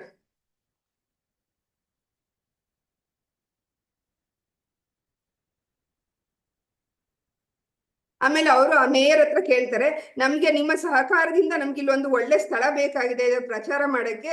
ಇಲ್ಲಿ ಒಂದು ಸ್ಥಳ ಬಾಡಿಗೆಗಿದೆ ಅಂತ ಗೊತ್ತಾಯ್ತು. ಆ ಸ್ಥಳವನ್ನು ನಮಗೆ ಕೊಟ್ರೆ ಅಂದ್ರೆ ಅದು ಚಿಕಾಗೋನ ಮುಖ್ಯವಾದ ಸ್ಥಳದಲ್ಲಿ ಇರ್ತಂತೆ. ಮುಖ್ಯ ಕಡೆ ಇರುವಂತ ಸ್ಥಳ ನಮಗೆ ಬೇಕು. ಆ ಸ್ಥಳದಲ್ಲಿ ಕೊಟ್ರೆ ನಾವಲ್ಲಿ ಪ್ರಚಾರ ಮಾಡಿ ಈ ಅಂದ್ರೆ ಇದ್ರಲ್ಲಿರೋ ಅಪರಾಧವನ್ನು ಕಡಿಮೆ ಮಾಡ್ತೀವಿ ಅಂತ ಹೇಳ್ತಾರೆ ಅವರು. ಅವಾಗ ಅವರು ಮೇಯರ್ ಹೇಳ್ತಾರೆ, ಅವರು ಅದು ತಕ್ಷಣ ಮಾತು ಕೊಡಲ್ಲ. ಅವ್ರು ಹೇಳ್ತಾರೆ, ಇದು ನನ್ನ ಕೈಯಲ್ಲಿ ಇಲ್ಲ, ಇದು ಇದನ್ನ ಉದ್ದೇಶ ಕಟ್ಟಿರೋ ಉದ್ದೇಶ ಬೇರೆದಕ್ಕಾಗಿದೆ. ಅದರಿಂದ ಅದನ್ನ ವಿಚಾರ ಮಾಡ್ಬೇಕು, ಅಧಿಕಾರಿಗಳ ಜೊತೆ ಚರ್ಚೆ ಮಾಡಿ ಅವ್ರು ಒಪ್ಕೊಂಡ್ರೆ ಮಾತ್ರ ನಾವು ಕೊಡಕ್ ಸಾಧ್ಯ ಆಗುತ್ತೆ ಅಂತ ಇಲ್ಲಿ ಅವ್ರು ಹೇಳ್ತಾರೆ. ಅವಾಗ ಅವ್ರ ಶಿಷ್ಯರು ಕೇಳ್ತಾರೆ, ನಾವು ನಮ್ಮ ಚಿಕಾಗೋ ದೇವಸ್ಥಾನನೇ ದೊಡ್ಡದಿದೆಯಲ್ಲ, ಅಲ್ಲೇ ಮಾಡ್ಬೋದಲ್ಲ ಅಂತ ಹೇಳಿದಾಗ ಅವಾಗ ಅವ್ರು ಹೇಳ್ತಾರೆ, ಈ ಚಿಕಾಗೋ ದೇವಸ್ಥಾನದಲ್ಲಿ ನಾವು ಮಾಡಬಹುದು, ಆಗೋದಿಲ್ಲ ಅಂತಲ್ಲ, ಆದ್ರೆ ನಾವು ಇದನ್ನ ಬೃಹತ್ ಪ್ರಮಾಣದಲ್ಲಿ ಮಾಡಕ್ ಸಾಧ್ಯ ಇಲ್ಲ. ನಾವು ಇದುವರೆಗೇನು ನಾವು ಫಸ್ಟ್ ಅವರು ಪ್ರಭುಪಾದರು ನ್ಯೂಯಾರ್ಕಿಗೆ ಬಂದಾಗ ಸಣ್ಣ ಪ್ರಮಾಣದಲ್ಲಿ ಜನರು ಪರಿವರ್ತನೆ ಮಾಡ್ತಾರೆ, ಹಿಪ್ಪಿಗಳನ್ನ ಹ್ಯಾಪಿ ಮ್ಯಾನ್ ಆಗಿ ಪರಿವರ್ತನೆ ಮಾಡಿ ಅವ್ರು ತೋರಿಸಿರ್ತಾರೆ. ಆದ್ರಿಂದ ಅವ್ರಿಗೆ ನಂಬಿಕೆ ಇರುತ್ತೆ ತನ್ನ ಮಾರ್ಗದಲ್ಲಿ, ನಾನು ಈ ತರ ಮಾಡಿದ್ರೆ ನಾವು ಇದರಿಂದ ಆಚೆ ಬರ್ಬೋದು, ಇವ್ರನ್ನೆಲ್ಲ ಅಂದ್ರೆ ಅಪರಾಧ ಅಲ್ಲಿ ತೊಡಗಿರುವಂತ ಜನರನ್ನ ಅಪರಾಧ ಮುಕ್ತರ ನಿರಪರಾಧಿಗಳನ್ನಾಗಿ ಮಾಡಬಹುದು ಅನ್ನೋ ಒಂದು ನಂಬಿಕೆ ಅವ್ರಿಗಿರುತ್ತೆ. ಆದ್ರಿಂದ ಅವ್ರು ಹೇಳ್ತಾರೆ, ನಾವ್ ಇದನ್ನ ದೊಡ್ಡ ಪ್ರಮಾಣದಲ್ಲಿ ಮಾಡ್ಬೇಕು ಅಂದ್ರೆ ದೊಡ್ಡ ಜಾಗ ಬೇಕು. ಅದಕ್ಕೋಸ್ಕರ ನಾನು ಅವ್ರಿಗೆ ಕೇಳಿದೆ, ನಮ್ಮ ದೇವಸ್ಥಾನದಲ್ಲಿ ಇದನ್ನ ಮಾಡ್ಬೇಕು ಅಂದ್ರೆ ನಾವು ಬರೀ ಸಣ್ಣ ಪ್ರಮಾಣದಲ್ಲಿ ಮಾಡಕ್ ಸಾಧ್ಯ ಆಗುತ್ತೆ, ದೊಡ್ಡ ಪ್ರಮಾಣದಲ್ಲಿ ಮಾಡ್ಬೇಕು ಅಂದ್ರೆ ನಮ್ಗೆ ದೊಡ್ಡ ಜಾಗ ಬೇಕು. ಅದಕ್ಕೋಸ್ಕರ ನಾನು ಅದನ್ನ ಅವ್ರ ಹತ್ರ ಈ ಕಟ್ಟಡದ ಬಗ್ಗೆ ವಿಚಾರ ಮಾಡಿದೆ ಅಂತ ಶಿಷ್ಯರಿಗೆ ಹೇಳ್ತಾರೆ. ಆಮೇಲೆ ಅವರು ಅದೇ ಪ್ರತಿ ದಿವಸ ಈವನ್ಸ್ಟನ್ ದೇವಾಲಯದಲ್ಲಿ ಸೇರ್ತಿದ್ದ ನೂರಾರು ಭಕ್ತರೊಡನೆ ಅವರು ಉಪನ್ಯಾಸ ಕೊಡ್ತಾ ಇರ್ತಾರೆ. ಅವಾಗ ಅವರು ಅಜಮಿಳನ ಜೀವನ ಚರಿತ್ರೆಯನ್ನು ಪ್ರವಚನದಲ್ಲಿ ಹೇಳ್ತಾ ಇರ್ತಾರೆ. ಅವಾಗ ಅಜಮಿಳನ ಚರಿತ್ರೆಯನ್ನು ವಿವರಿಸ್ತಾ ಇರ್ತಾರೆ. ಅವಾಗ ಸಾಯೋ ಸಮಯದಲ್ಲಿ ಅಜಮಿಳ ನಾರಾಯಣ ಅಂತ ಹೇಳ್ದ, ಅದರಿಂದ ಅವನು ಎಲ್ಲ ಪಾಪಗಳಿಂದ ಪಾರಾಗಿದ್ದ. ಅವಾಗ ಅಜಮಿಳನಿಗೆ ತನ್ನ ಮಕ್ಕಳಲ್ಲಿ ಒಬ್ಬನಿಗೆ ನಾರಾಯಣ ಅಂತ ಹೆಸರಿಡು ಅಂತಾನೆ ಅವರಿಗೆ ನಾಮಕರಣ ಮಾಡಿರ್ತಾರೆ. ಅದನ್ನು ಸಹ ಪ್ರಭುಪಾದರು ಆ ಸನ್ನಿವೇಶವನ್ನು ವಿವರಿಸ್ತಾ ಇರ್ತಾರೆ. ದೇವರ ಕೃಪೆ ಅಜಮಿಳನಿಗೆ ಮುಂಚೆನೆ ಇತ್ತು, ಅವನು ಮುಂಚೆನೆ ಕೃಷ್ಣನನ್ನು ಪೂಜೆ ಮಾಡಿದ್ದ, ಅವರ ದೀಕ್ಷೆಯನ್ನು ಪಡೆದಿದ್ದ. ಆದ್ರಿಂದ ಕೃಷ್ಣನೇ ಅವ್ರಿಗೆ ಆತರ ಸಲಹೆ ಕೊಟ್ಟಿರ್ತಾನೆ, ಒಬ್ಬ ಮಗನಿಗೆ ನಾರಾಯಣ ಅಂತ ಹೆಸರಿಡು ಅಂತ. ಅದರಿಂದ ಅವನು ತನ್ನ ಅಂದ್ರೆ ಕೊನೆಗಾಲದಲ್ಲಿ ನಾರಾಯಣ ಅಂತ ಹೆಸರು ಉಚ್ಚಾರ ಮಾಡಿ ಅವನು ಪಾಪದಿಂದ ಪರಿಹಾರ ಆಗಕ್ಕೆ ಸಾಧ್ಯ ಆಯ್ತು ಅಂತ ಈ ಎಲ್ಲಾ ವಿಚಾರಗಳನ್ನ ಆ ಸನ್ನಿವೇಶವನ್ನು ಹೇಳ್ತಾ ಹೇಳ್ತಾ ಹೇಳ್ತಾ ಪ್ರಭುಪಾದರು ಅವರೇ ತುಂಬಾ ಭಾವಾವೇಶಕ್ಕೆ ಒಳಗಾಗ್ತಾರೆ, ಭಾವಾವಿಷ್ಟರಾಗ್ತಾರೆ. ಅವ್ರಿಗೆ ಮುಂದೆ ಏನು ಮಾತಾಡೋದಿಲ್ಲ, ಅದೇ ಒಂದು ರೀತಿ ಆ ನಾರಾಯಣನ ಸ್ಮರಣೆಯಲ್ಲಿ ಅವರು ಭಾವ ಸಮಾಧಿಯಲ್ಲಿ ತೊಡಗ್ತಾರೆ. ಸ್ವಲ್ಪ ಹೊತ್ತು ಅಲ್ಲಿ ಏನೂ ಹೇಳೋದೇ ಇಲ್ಲ, ಅವರು ಅದೇ ಭಾವ ಸಮಾಧಿಯಲ್ಲಿ ತೊಡಗಿ ನಿಶಬ್ದವಾಗಿ ಕೂತ್ಕೊಂಡ್ಬಿಡ್ತಾರೆ. ಅವ್ರ ಬಾಯಿಂದ ನಾರಾಯಣ ಎಂಬ ಶಬ್ದ ಮಾತ್ರ ಬರುತ್ತೆ. ಆ ನಾರಾಯಣ ಶಬ್ದ ಅನ್ನೋದು ಯಾವ ತರ ಇರುತ್ತೆ ಅಂದ್ರೆ ಅವ್ರ ಕಣ್ ಮುಂದೆನೆ ನಾರಾಯಣ ಪ್ರತ್ಯಕ್ಷ ಆಗಿದ್ದಾನೇನೋ, ಅವನ ಜೊತೆನೆ ಸಂವಾದ ಮಾಡ್ತಾ ಇದ್ದಾರೇನೋ ಪ್ರಭುಪಾದರು ಅನ್ನೋ ತರ ಇರುತ್ತೆ. ಆ ತರ ಇರೋ ಸನ್ನಿವೇಶದಲ್ಲಿ ಕೂತಿರೋದನ್ನ ನೋಡಿ ಎಲ್ಲರೂ ಸಹ ಏನು ಮಾತೇ ಬೇಕಾಗಿರಲ್ಲ, ಆ ಸನ್ನಿವೇಶವನ್ನು ಎಲ್ಲರೂ ಒಂಥರ ಅನುಭವಿಸ್ತಾ ಇರ್ತಾರೆ. ಅವರಲ್ಲಿ ಭಾವನೆಗಳು ಯಾವ ತರ ಅವರಲ್ಲಿ ಇದಾಗ್ತಾ ಇರುತ್ತೆ. ಅವ್ರು ಯಾವ ತರ ಒಂದು ನಾರಾಯಣ ಅನ್ನೋ ಅವ್ರ ಬಾಯಿಂದ ನಾರಾಯಣ ಅನ್ನೋ ಒಂದು ಶಬ್ದ ಬಂದಿದ್ದು ಅವ್ರೆಲ್ಲರಿಗೂ ಒಂಥರ ಮೋಡಿಗೊಳಗಾದಂಗೆ ಸುಮ್ಮನೆ ಕೂತ್ಬಿಟ್ಟಿರ್ತಾರೆ. ಸುಮಾರು ಹೊತ್ತಾದ್ಮೇಲೆ ಅವರು ಮತ್ತೆ ತಮ್ಮ ಪ್ರವಚನನ ಮುಂದುವರಿಸ್ತಾರೆ.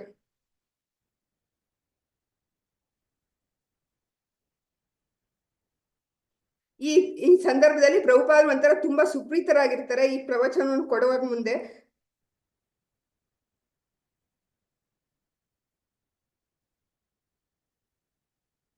ಅಷ್ಟೇ, ಮುಂದೆ ಏನು ಮಾತಾಡದೇ ಇಲ್ಲ, ಪ್ರವಚನ ವಂದನೆಗಳು ಅನ್ನೋದ್ರಲ್ಲಿ ಆ ಪ್ರವಚನವನ್ನು ಅವರು ಕೊನೆಗೊಳಿಸ್ತಾರೆ. ಆಮೇಲೆ ಚಿಕಾಗೋ ನಗರದಲ್ಲಿ ಚಿಕಾಗೋ ನಗರದಲ್ಲಿ ಪತ್ರಿಕಾಗೋಷ್ಠಿ ಒಂದನ್ನು ನಡೆಸ್ತಾ ಇರ್ತಾರೆ. ಪತ್ರಿಕೆಗಳಲ್ಲಿ ದೂರದರ್ಶನಗಳೇ ಬಂದಿರೋ ಪತ್ರಿಕೆ ಪ್ರೋತ್ಸಾಹದಾಯಕವಾಗಿರುತ್ತೆ. ಅದರಿಂದ ಅವರು ಅಲ್ಲಿ ಒಂದು ಯಾವುದ್ರ ಬಗ್ಗೆ ಪ್ರಚಾರ ಇದನ್ನ ಕೊಡ್ತಾ ಇರ್ತಾರೆ, ಜೀವಿ ಮತ್ತು ಆಧ್ಯಾತ್ಮಿಕ ಅಸ್ತಿತ್ವ ಎಂಬುದರ ಬಗ್ಗೆ ಅವರು ಉಪನ್ಯಾಸವನ್ನ ಕೊಡ್ತಾ ಇರ್ತಾರೆ.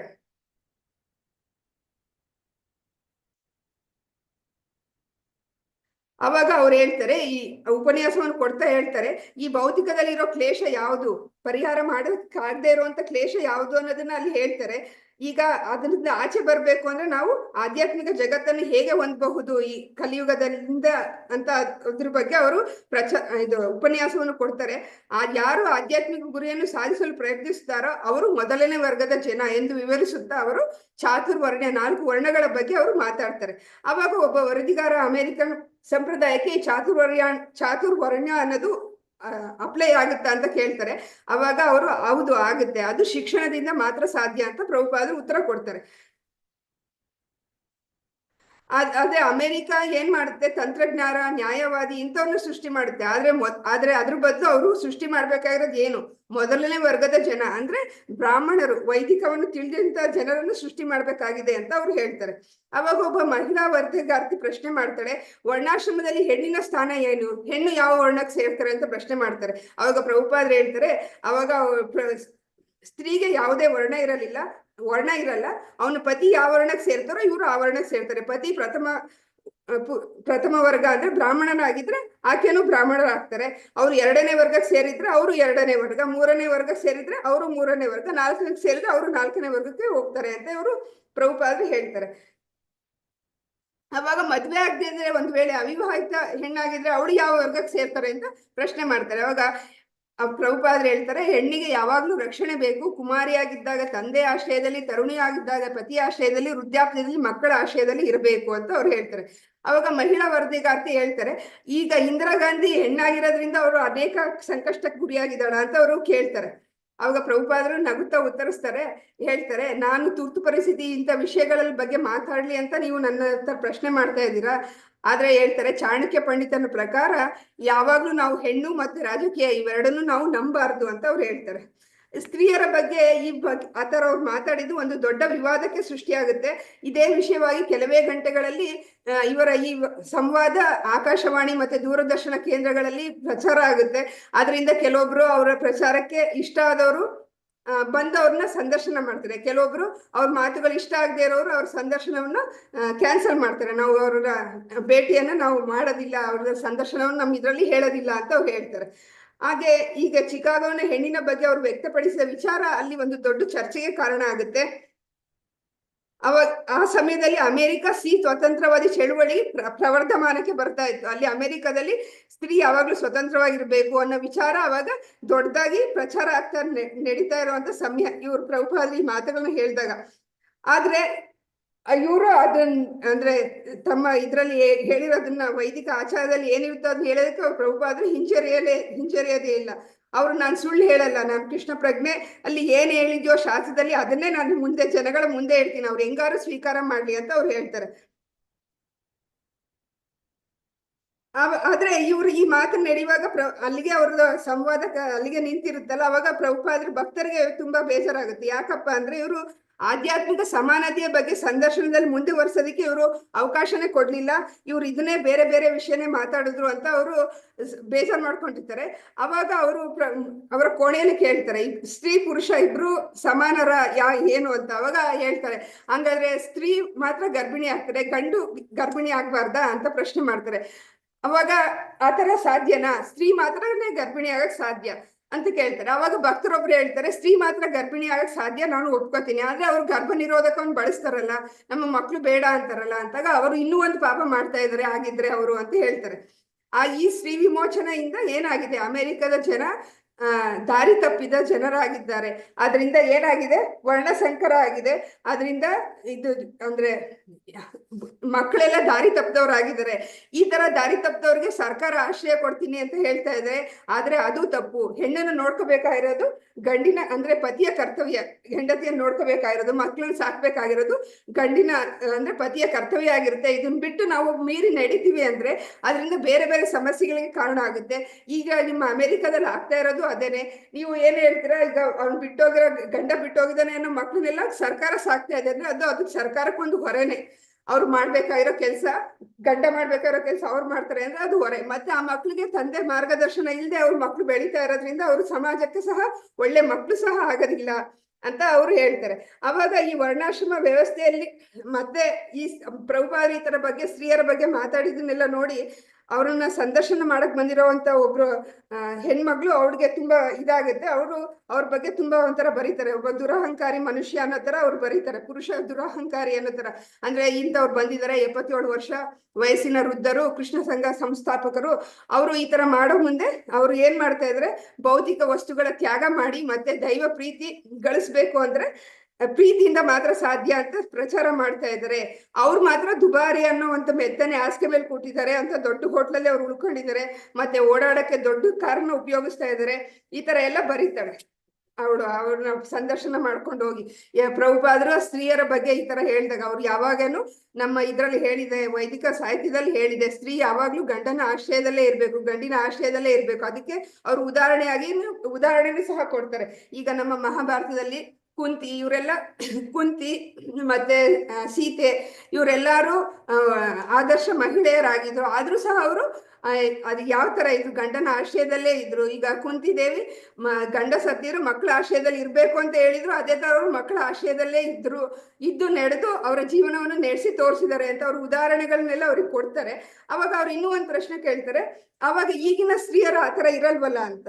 ಅವಾಗ ನಾನೇನು ಈಗಿನವ್ರು ಅದೇ ತರ ಇರಿ ಅಂತ ಹೇಳ್ತಾ ಇಲ್ಲ, ಆದ್ರೆ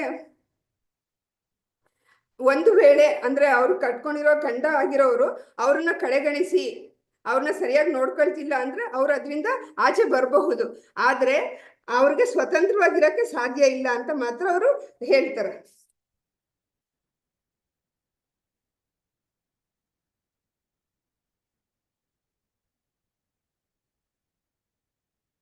ಆಮೇಲಿಂದ ಇನ್ನು ಮುಂದುವರೆದು ಹೇಳ್ತಾರೆ, ಈಗ ಸ್ತ್ರೀ ಮತ್ತೆ ಪುರುಷ ಇಬ್ರು ಯಾವಾಗ್ಲೂ ಒಂದೇ ಸ್ಥಳದಲ್ಲಿ ಯಾವಾಗ್ಲೂ ಇರ್ಲೇಬಾರ್ದು. ಯಾಕೆ ಅಂತ ಹೇಳಿದ್ರೆ ಸ್ತ್ರೀ ಅನ್ನೋದು ಒಂದು ಆಕರ್ಷಣೆ, ಒಂದು ಬೆಂಕಿ ಮತ್ತು ಬೆಣ್ಣೆ ಇದ್ದಂಗೆ ಅವರಿಬ್ಬರ ಸಂಬಂಧ, ಅವರ ಇಬ್ಬರ ಇದು ಅನ್ನೋದು.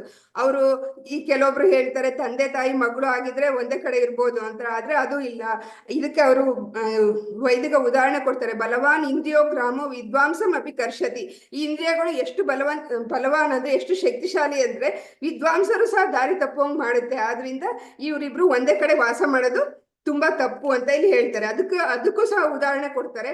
ಇಲ್ಲಿ ಬ್ರಹ್ಮದೇವ ಸಹ ಮೋಹಿನಿ ತನ್ನ ಮಗಳಿಂದಲೇ ಆಕರ್ಷಿತನಾದ, ಶಿವ ಸಹ ಮೋಹಿನಿಗೆ ಆಕರ್ಷಿತನಾದ, ಆದ್ರಿಂದ ಅವರಿಬ್ರು ಒಂದೇ ಕಡೆ ಇರೋದು ತಪ್ಪು, ಆದ್ರಿಂದ ಅಂತ ಅವ್ರು ಹೇಳ್ತಾರೆ. ಆಮೇಲೆ ಅದಕ್ಕೆ ಇನ್ನೂ ಹೇಳ್ತಾರೆ, ಚೈತನ್ಯ ಮಹಾಪ್ರಭುಗಳು ಹೇಳಿದ್ದಾರೆ, ಒಂದ್ ಹೆಣ್ಣಿನ ಬೊಮ್ಮೆ ನೋಡಿದ್ರು ನಾನು ಆಕರ್ಷಿತನಾಗ್ತೀನಿ ಅಂತ ಹೇಳಿದಾಗ ಅವರು ನಕ್ಬಿಟ್ಟು ಹೇಳ್ತಾರೆ, ಚೈತನ್ಯ ಮಹಾಪ್ರಭುಗಳು ಈ ಮಾತು ಹೇಳಿರೋದು ಹೆಣ್ಣಿನ ಆಕರ್ಷಣೆ ಎಷ್ಟು ಗಟ್ಟಿಯಾಗಿರುತ್ತೆ ಅನ್ನೋ ತೋರ್ಸೋದಕ್ಕೋಸ್ಕರ ಈ ಮಾತನ್ನ ಅವ್ರು ಹೇಳಿದ್ದಾರೆ ಅಂತ ಹೇಳ್ತಾರೆ. ಆಮೇಲೆ ಅಲ್ಲಿಂದ ವಾಪಸ್ ಬರ್ತಾ ಕಾರಿನಲ್ಲಿ ಹಿಂದಿರುಗುವಾಗ ಇಂದಿರಾ ಗಾಂಧಿ ಮತ್ತೆ ಭಾರತದ ಬಗ್ಗೆ ಏನಾದ್ರೂ ವಿಶೇಷ ವಾರ್ತೆ ಇದೆಯಾ ಅಂತ ಅದ್ರ ಬಗ್ಗೆ ಮಾತಾಡ್ತಾರೆ. ಅವಾಗ ಅವ್ರು ಹೇಳ್ತಾರೆ, ಅವರು ಈಗ ಎಮರ್ಜೆನ್ಸಿ ಹೇರಿದ್ದಾರೆ ಇಂಡಿಯಾದಲ್ಲಿ ಅಂತ ಹೇಳ್ತಾರೆ. ಅವಾಗ ಅವ್ರು ಹೇಳ್ತಾರೆ, ನನ್ನ ಸಲಹೆನ ಇಂದಿರಾ ಗಾಂಧಿ ಅನುಸರಿಸಿದ್ರೆ ಅವಳು ಇನ್ನೂ ಫೇಮಸ್ ಆಗ್ಬೋದಾಗಿತ್ತು, ಇನ್ನೂ ಸರಿಯಾಗಿ ಆಡಳಿತ ನಡೆಸಕ್ ಸಾಧ್ಯ ಆಗಿತ್ತು ಅಂತ. ನೀವ್ ಏನ್ ಸಲಹೆ ಕೊಡಕ್ ಬಯಸ್ತೀರಾ ಅಂತ ಅವ್ರ ಶಿಷ್ಯರು ಕೇಳ್ತಾರೆ. ಅವಾಗ ಬ್ರಹ್ಮಾನಂದ ಅನ್ನೋರು ಕೇಳ್ತಾರೆ. ಅವಾಗ ಅವ್ರು ಹೇಳ್ತಾರೆ, ನಾನು ಮೊದಲೇ ಕೊಡ್ತಾ ಇದು ಸಲಹೆ ಏನಪ್ಪಾ ಅಂದ್ರೆ ಈ ದಾಸ್ತಾನುಕಾರರನ್ನ ಬಂಧಿಸ್ಬೇಕು, ಆಮೇಲೆ ಜನಗಳಿಗೆ ಧಾನ್ಯವನ್ನು ಮುಕ್ತವಾಗಿ ಕೊಡ್ಬೇಕು, ಅಂದ್ರೆ ಈ ಕಾಳಸಂತೆ ವ್ಯವಹಾರನೇ ಇರಬಾರ್ದು. ಅವಾಗ ಎಲ್ಲರಿಗೂ ಜನರಿಗೆ ಆಹಾರ ಅನ್ನೋದು ದೇವ್ರು ಕೊಟ್ಟಿರೋದು, ಅದು ಎಲ್ಲರಿಗೂ ಸಮಾನವಾಗಿ ಸಿಗ್ಬೇಕು. ಅದನ್ನ ಒಬ್ಬರೇ ಈ ತರ ಹಿಡಿದಿಟ್ಕೊಂಡು ಜಾಸ್ತಿ ದುಡ್ಡು ಬಂದಾಗ ಮಾರ್ತೀನಿ ಅನ್ನೋದು ತಪ್ಪು. ಈ ವಿಚಾರವನ್ನು ನಾನು ಖಂಡಿಸ್ತೀನಿ. ಅವ್ರು ಆತರ ಮಾಡಿದ್ರೆ ಅವ್ರನ್ನ ಈ ಸಂಗ್ರಹಗಾರರಿಂದ ಕಿತ್ತು ಎಲ್ಲರಿಗೂ ಹಂಚಿದ್ರೆ ಫ್ರೀ ಆಗಿ, ಅವಾಗ ಜನರು ಇಂದಿರಾ ಗಾಂಧಿಗೆ ವೋಟ್ ಹಾಕ್ತಾ ಇದ್ರು, ಅವ್ರು ಇನ್ನೂ ಮುಂದುವರಿಬಹುದಾಗಿತ್ತು ಅಂತ ಅವ್ರು ಹೇಳ್ತಾರೆ. ಅಷ್ಟೇ ಮಾಡಿದ್ರೆ ಸಾಕಾಗ್ತಾ ಇರಲಿಲ್ಲ, ಅದ್ರ ಜೊತೆಗೆ ಇಂದಿರಾ ಗಾಂಧಿ ಏನ್ ಮಾಡ್ಬೇಕಾಗಿತ್ತು, ಆಧ್ಯಾತ್ಮಿಕ ಜ್ಞಾನವನ್ನು ಸಹ ಬೆಳೆಸ್ಕೋಬೇಕಾಗಿತ್ತು. ಮತ್ತೆ ನಿಜವಾದ ಅರ್ಥದಲ್ಲಿ ಯಾಕೆ ವೈಷ್ಣವಿಯಾಗಿ ಜೀವನ ನಡೆಸ್ತೀನಿ ಅಂತ ಹೇಳಿದ್ರೆ ಅವರ ಸ್ಥಾನದಿಂದ ಇನ್ನೂ ಮುಂದುವರೆದು ನಡೆಯಕ್ಕೆ ಸಾಧ್ಯ ಆಗ್ತಿತ್ತು ಅಂತ ಹೇಳ್ತಾ ಇದ್ರು. ಇಲ್ಲಿಗೆ ಇವತ್ತಿನ ಒಂದು ಅವರ ಚಿಕಾಗೋದಲ್ಲಿ ಅವರ ಸಂಭಾಷಣೆ ಅನ್ನೋದು ವಿಚಾರ ಇಲ್ಲಿಗೆ ಮುಕ್ತಾಯ ಆಗುತ್ತೆ. ಹರೇ ಕೃಷ್ಣ. ವಾಂಛಾ ಕಲ್ಪತರುಭ್ಯಶ್ಚ ಕೃಪಾ ಸಿಂಧುಭ್ಯೇವ ಚ ಪತಿತಾನಾಂ ಪಾವನೇಭ್ಯೋ ವೈಷ್ಣವೇಭ್ಯೋ ನಮೋ ನಮಃ. ಹರೇ ಕೃಷ್ಣ.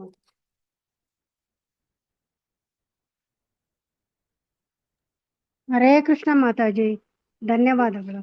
ಹರೇ ಕೃಷ್ಣ.